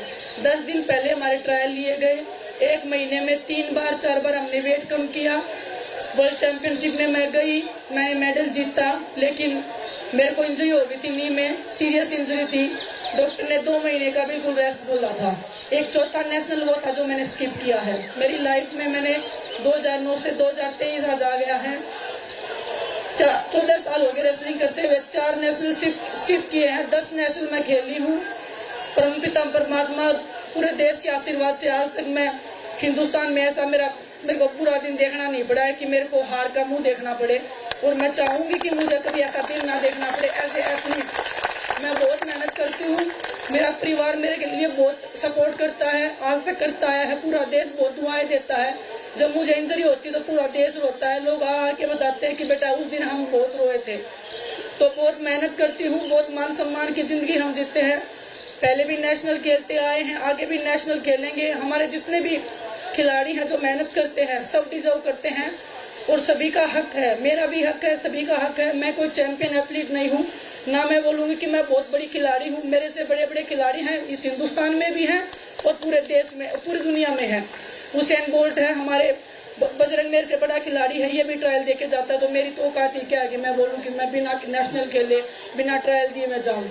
ऐसा कभी कोई ऐसी सिचुएशन नहीं हुई है कि मैंने हिंदुस्तान में पहले नहीं जीता, उसके बाद में मैं विदेश में गई हूँ। कोई भी एक टूर्नामेंट, अब ब्रजभूषण से बोलिए कि एक कागज वो सामने रख दे कि विनेश का उस टाइम पे ट्रायल नहीं हुआ था और बाकी सबका ट्रायल हुआ था और विनेश तब ओलंपिक्स में गई थी। अब लोग जो बोलोगे वो मैं करने को तैयार हूँ। कोई भी खिलाड़ी देश से बड़ा नहीं है, देश के खिलाड़ियों का सम्मान जरूरी है, वो सम्मान की लड़ाई हम लड़ रहे हैं बस। तो मैं आपको बस वही स्पष्ट कर रही हूँ कि जो नेशनल की बात वो कर रहे हैं, जो रूल बदलने की, वो बेबुनियाद है, झूठी है, हर तरह से वो हमें ब्रेक करने की कोशिश कर रहे हैं। लेकिन वही है जो मैं बोल रही हूँ आपको। एक मिनट में ये बात नेशनल खेलने की नहीं है, बात सेक्सुअल हरासमेंट की है, भारत की बेटियों की है। ये नहीं कि भाई नेशनल नहीं खेल रहे वो खिलाड़ी, खेलना अलग हो गया, खेल अलग हो गया इस चीज से। जब सेक्सुअल हरासमेंट हो रहा है, आप पे एलिगेशन लगे, आप उनका जवाब दीजिए। अब मैं आप मीडिया के माध्यम से एक सवाल पूछना चाहूँगा ब्रिजभूषण जी से। उन्होंने बोला कि एक खिलाड़ी तो ऐसी है जो नाबालिग है और उसने बयान दिए हैं, उनको कैसे पता चला ये चीज़? सबसे पहला सवाल तुमसे ये है, उनको कैसे पता चला कि एक नाबालिग है और वो उस कमेटी में बयान नहीं दिए, उसने पुलिस के सामने कंप्लेंट दी है? सबसे पहले मैं आप लोगों के माध्यम से ये सवाल ब्रिजभूषण से पूछना चाहता हूँ, ये इन्फॉर्मेशन लड़कियों की कहाँ से लीक हुई है? कि कमेटी में कौन था? कमेटी में कौन था और पुलिस में कंप्लेंट किसने दी है? ये सवाल मैं आप मीडिया के माध्यम से ब्रिजभूषण से पूछना चाहता हूँ। ये लड़कियों की जो कॉन्फिडेंशियल चीजें थी, प्राइवेसी थी, वो कहाँ पे सुरक्षित है? बाकी तो आप सब क्वेश्चन सभी करोगे, तो मैं जो सभी से ये कहना चाहूँगी, जो भी यहाँ नहीं आ सकते वो अपने शहरों में सोशल मीडिया के थ्रू या फिर प्रदर्शन कर कैसे भी आप छोटा मोटा सहयोग हमारा दे सकते हैं। मैं सबसे हाथ जोड़ के बस यही अपील करती हूँ। और दूसरा, मैं सभी संगठनों का बार बार धन्यवाद करना चाहूँगी। किसान संगठन हुआ, महिला संगठन हुआ, सारी सरदारी हुई, स्टूडेंट्स हुए, कॉलेजेस में सारे कॉलेजेस में जितने स्टूडेंट्स यहाँ आ रहे हैं, अपने कॉलेजेस में प्रदर्शन कर रहे हैं, तो मैं सभी का बहुत बहुत धन्यवाद करना चाहूँगी।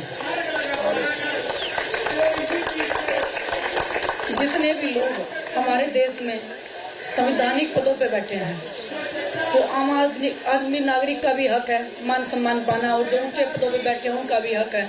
तो हम हर किसी की मान और सम्मान की इज्जत करते हैं, उनकी रिस्पेक्ट करते हैं। हम कभी ऐसी कोई बयानबाजी, कभी कोई ऐसा बोलेंगे नहीं कि उनके मान सम्मान को ठेस पहुंचे। लेकिन हम चाहते हैं कि हम खिलाड़ियों के भी मान सम्मान की उतनी ही इज्जत की जाए जितना हम बाकी सभी संवैधानिक पदों पर जो लोग बैठे उनका सम्मान कर रहे हैं। तो हमारी तरफ से अगर बाई चांस अगर गलती से अगर कुछ निकलता भी है तो हम उसके लिए क्षमा मांगेंगे, क्योंकि हमारा कोई ऐसा इंटेंशन नहीं है। हम बहुत ही सभ्य समाज से आते हैं, हमें सबसे पहले यही सिखाया जाता है कि बड़ों की इज्जत, बड़ों का सम्मान कैसे किया जाता है।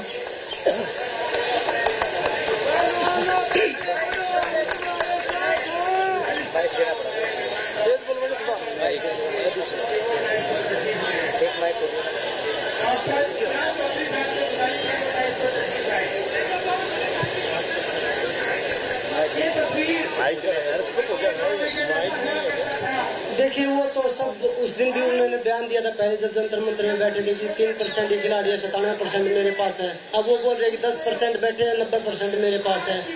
तो ये तो उनकी फालतू की बातें हैं। जो वो इन चीज़ों का जवाब दे जो हमने आपसे पूछे हैं, आपके माध्यम से पूछे हैं कि जो इंफॉर्मेशन लीक हुई है, वो बोल रहे हैं कि वो नाबालिग लड़की और साइड कमेटी में जब बयान हुए वो नहीं थी और पुलिस कंप्लेंट में वो आई है, तो वो ये इन्फॉर्मेशन कहाँ से लीक हुई है, इनका जवाब ब्रिजभूषण को देना होगा। और ये बेटियों के सम्मान की बात है, ये कुश्ती की बात है। ये नेशनल चैंपियनशिप या बिना ट्रायल बाहर जाने की बात नहीं है। आज तो उन्हीं से पूछिए कि अगर कोई खिलाड़ी गया बिना ट्रायल के तो क्यों नहीं लिया आपने ट्रायल, ये उन्हीं से पूछिए ये चीजें, ना कि खिलाड़ी से पूछिए। क्यों देते हो आप खिलाड़ियों को फिर छूट? ये खिलाड़ियों का काम नहीं है। खिलाड़ी उनके ये नहीं बोलते कि मैं बिना ट्रायल जाऊंगा, आप क्यों देते हैं फिर उनको? ट्रायल लीजिए आप। साल में 2 ट्रायल होती है, एशियन गेम्स के लिए, एशियन चैंपियनशिप के लिए, वर्ल्ड चैंपियनशिप के लिए, दोनों ट्रायल हम दे के जाते हैं। आज तक कोई भी ऐसी ट्रायल हो जो नहीं दे के गए हो?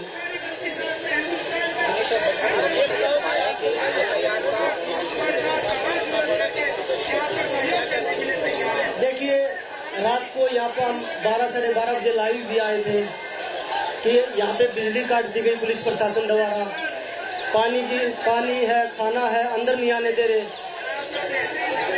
गद्दे मंगवाए थे, बेड मंगवाए थे, तख्त मंगवाए थे, वो बाहर निकलवा दिए। जो वो वर्कर लेके आए थे उनमें से एक वर्कर अब तक घर नहीं पहुंचा है। पुलिस प्रशासन हर तरह से खिलाड़ियों के साथ गलत व्यवहार कर रहा है, दुर्व्यवहार कर रहा है। तो ये सारी चीजें खिलाड़ियों को देखने को मिल रही है। देश के खिलाड़ियों का सम्मान है हमारे देश में। राजनीति से बढ़कर पुलिस प्रशासन जो दुर्व्यवहार कर रहा है, मुझे नहीं लगता कि इसमें ऐसा व्यवहार करना चाहिए। जो खिलाड़ियों को इतना मेडल जीतते तब ऐसा होता है, तो फिर उन मेडलों का फायदा नहीं है कि हमने देश के लिए मेडल जीते हैं।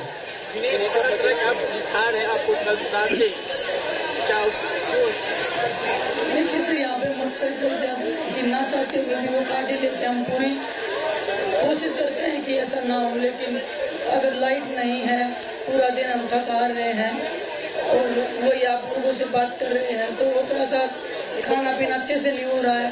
सुविधाएं हमारे पास इतनी थोड़ी हैं। मच्छर काट रहे, इतने ज़्यादा मच्छर होते हैं रात को 12 साढ़े 12 बजे तक आप लोग भी इधर रहते हो, इंटरव्यू करते हो।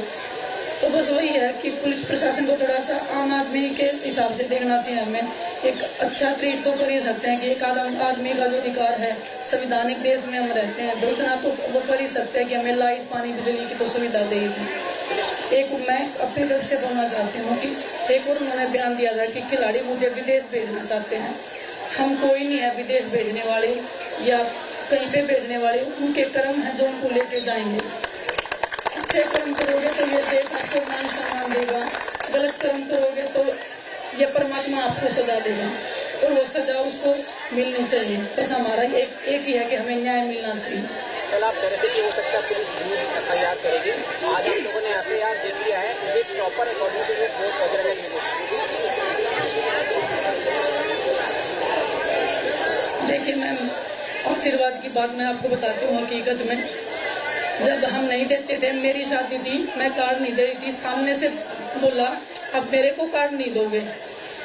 वो छोटी छोटी बातें, वो जबरदस्ती कार्ड लेते थे, अगर नहीं देते थे वो टॉर्चर करते थे कि तुम्हारी इतनी हिम्मत, तुम्हारी इतनी औकात, तुम हमें इनवाइट नहीं करोगे। ये उनके शब्द होते थे। हमारी मजबूरी थी, हमें रेसलिंग करना था। हम आज भी इसी बात पर अड़िग हैं कि बोल रहे हो आप इतने साल क्यों लगे बोलने में, हमारी मजबूरियां थी, नहीं बोल पाए हम। आज हम बोले हैं, आप सुनिए, हमें न्याय दिवाइए, हमारी यही दरकार है, हमारी यही एक आप लोगों से रिक्वेस्ट है। और एक बात और मैं बताना चाहूँगा, ब्रिजभूषण ने अपने बयान में एक और चीज़ बोली है कि हर एक महीने बाद 2 महीने बाद एक नई लड़की ले आते हैं। हम नहीं लेके आते हैं। आपने कितनी लड़कियों के साथ किया, वो लड़कियां हिम्मत करके आगे आ रही हैं। धन्यवाद आप सभी का यहाँ आने के लिए। विनेश आपने बताया नहीं।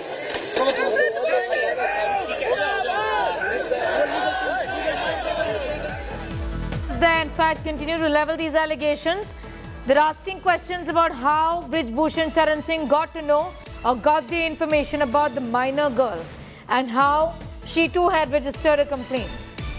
We were forced to involve him in our private functions like the marriage is what they said.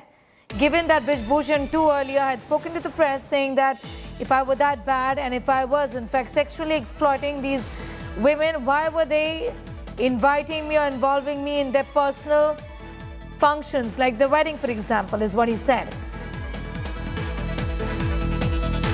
Who then is leaking this confidential information? That's the question that these wrestlers are asking of Bridgebhushan Sharan Singh.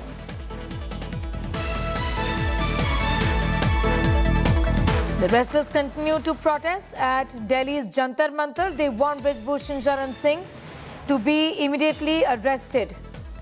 We will not stop the dharna. We will not stop sitting on the protest if this is not done, is what they've said.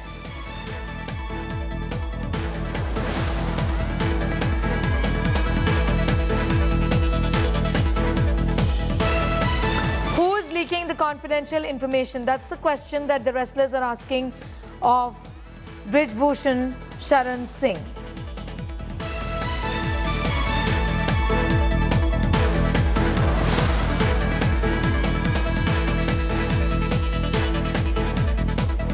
Earlier, in fact, Bridgebhushan Sharan Singh had spoken out. Let's listen in. मैं पूरी तरह से निर्दोष हूं और इन आरोपों का सामना करने के लिए तैयार हूं। जांच एजेंसी जहां भी उचित समझेगी उसकी हर जांच में सहयोग करने के लिए मैं तैयार हूं। मुझे पहले भी भरोसा था, आज भी भरोसा है। सुप्रीम कोर्ट से ऊपर इस देश के अंदर कोई नहीं हो सकता है। जब तक नई बॉडी नहीं बन जाती है और अभी सरकार ने आईओ की एक कमेटी गठित की है, 3 लोगों की कमेटी गठित की है, जिसमें एक कोई हाई कोर्ट का जज होगा या सुप्रीम कोर्ट का जज होगा। उनकी देखरेख में 45 दिनों के अंदर चुनाव संपन्न होना है। चुनाव संपन्न होते ही मेरा कार्यकाल स्वतः समाप्त हो जाएगा। इस्तीफा कोई इतनी बड़ी चीज नहीं है, लेकिन अपराधी बनकर नहीं, अपराधी बनकर के नहीं, मैं अपराधी नहीं हूँ। एक ही परिवार और एक ही अखाड़ा क्यों? हरियाणा के अन्य खिलाड़ी क्यों नहीं? हिमाचल के, महाराष्ट्र के, मध्य प्रदेश के, केरला के, कर्नाटका के, तमिलनाडु के, बंगाल के, आसाम के, देश के अन्य प्रांतों के खिलाड़ी क्यों नहीं? 12 साल से लगातार इनके साथ यौन उत्पीड़न होता है, केवल इनके साथ। देश के कुछ उद्योगपतियों का इसमें हाथ है, जिनको मुझसे कष्ट है, और कांग्रेस का हाथ है। सुन बोला सा, और आज दिखाई पड़ गया कि किसका हाथ है। Shreya, in fact, continues to be with us from Jantar Mantar, and the players there, Shreya, have made it clear that they're not going anywhere. They want Brij Bhushan Sharan Singh to step down. He has to be arrested, is what they say.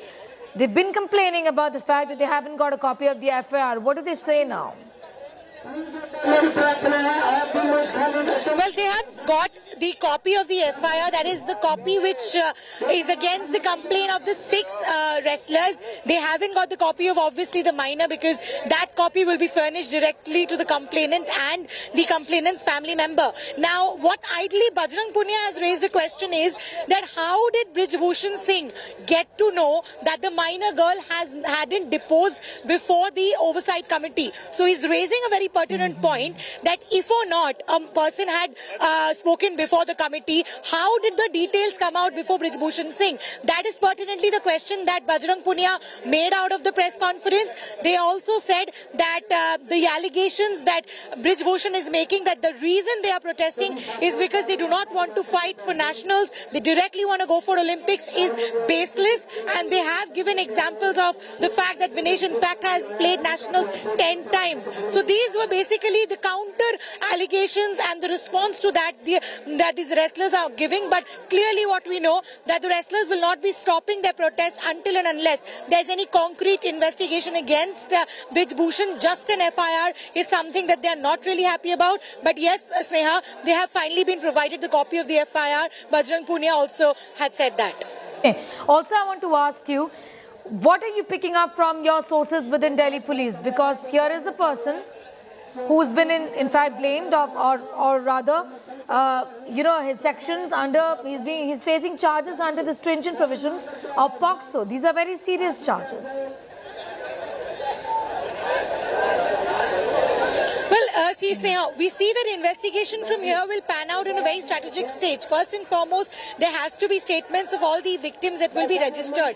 Once that is done, we will see the Delhi police pan out the investigation based on the statements. So only after the statements of all the complainants is registered, we will see in all likelihood Brij Bhushan Singh also being summoned by the Delhi police, and further from there onwards, the questioning will take place. Also important to point out that some of the allegations do not just pertain to what happened in the country. When these players went abroad to play their respective matches, is what they also claimed apparently, that during that time they were also sexually assaulted. So somewhere down the line, Delhi police might also need to take this investigation outside India. But what it will start with is recording of statements under 164, and simultaneously we will see Brij Bhushan Singh also being summoned by the Delhi police. Shreya, I'm going to thank you for the moment for getting us those details. In fact, we have some more news just coming in. Let's go straight to that.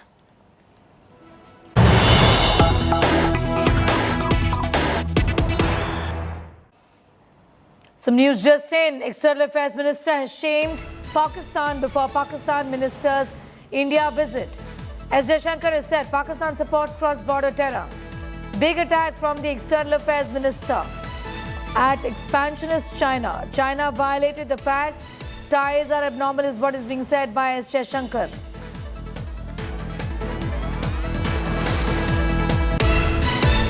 Falls in a somewhat different category because of the boundary dispute and the currently abnormal nature of our ties. That is an outcome of a violation of agreements regarding border management by them. The rise of China and India in a parallel time frame is also not without its competitive aspects. In our region has come to be known as the neighborhood first policy. It has seen a dramatic expansion in connectivity, in contacts, in cooperation across the region. The exception to this, of course, is Pakistan in view of the cross-border terrorism that it supports. But whether it is the COVID challenge or more recent debt pressure. Okay, you heard now from S. Shankar, who's clearly spoken about the fact that Pakistan continues to support cross-border terror, is what he said. Also talking about China's expansionist attitude. China is violating the pact and our ties are abnormal, is what he said. That story and much more up on our website as well. That's indiatoday.in. You can also download the India Today app. News continues in just a bit. Thanks for watching.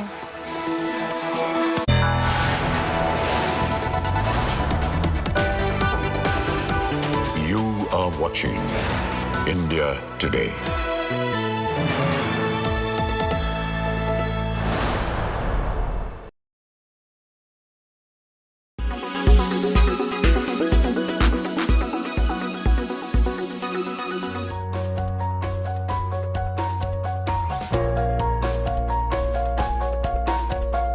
If you visit the Maharani Hospital in Jagdalpur, you cannot miss this tea shop located right outside.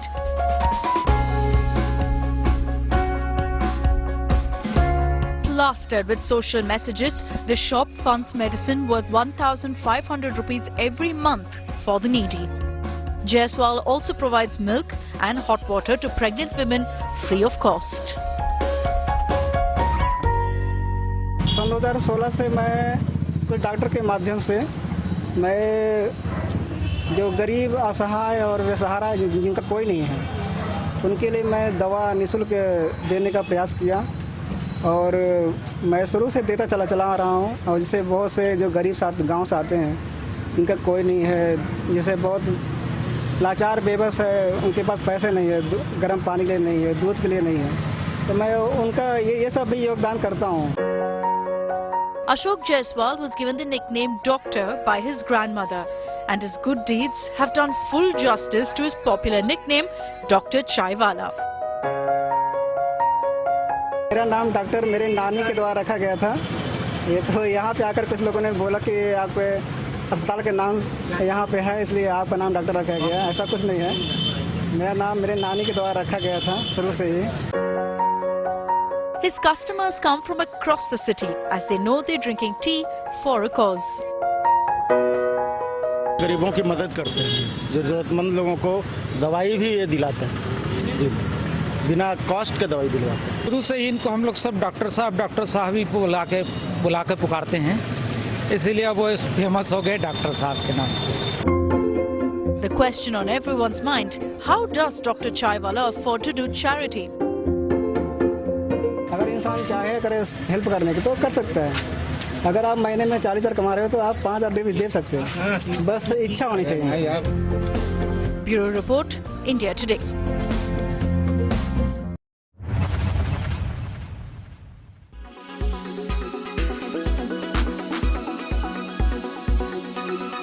Why does this happen?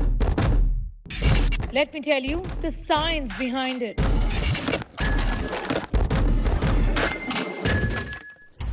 For more informative videos like this, keep watching India Today News Mode.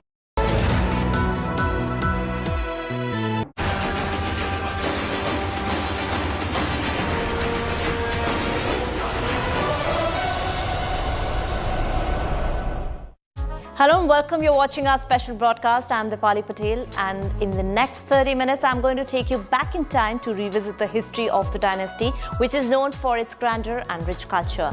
Yes, I'm talking about Punyan Selvan. The second part of this Mani Ratnam directorial will finally answer all our questions, especially the one we have all been waiting for. What happens to the dynamics between Aishwarya Rai Bachchan and Chyan Vikram's character?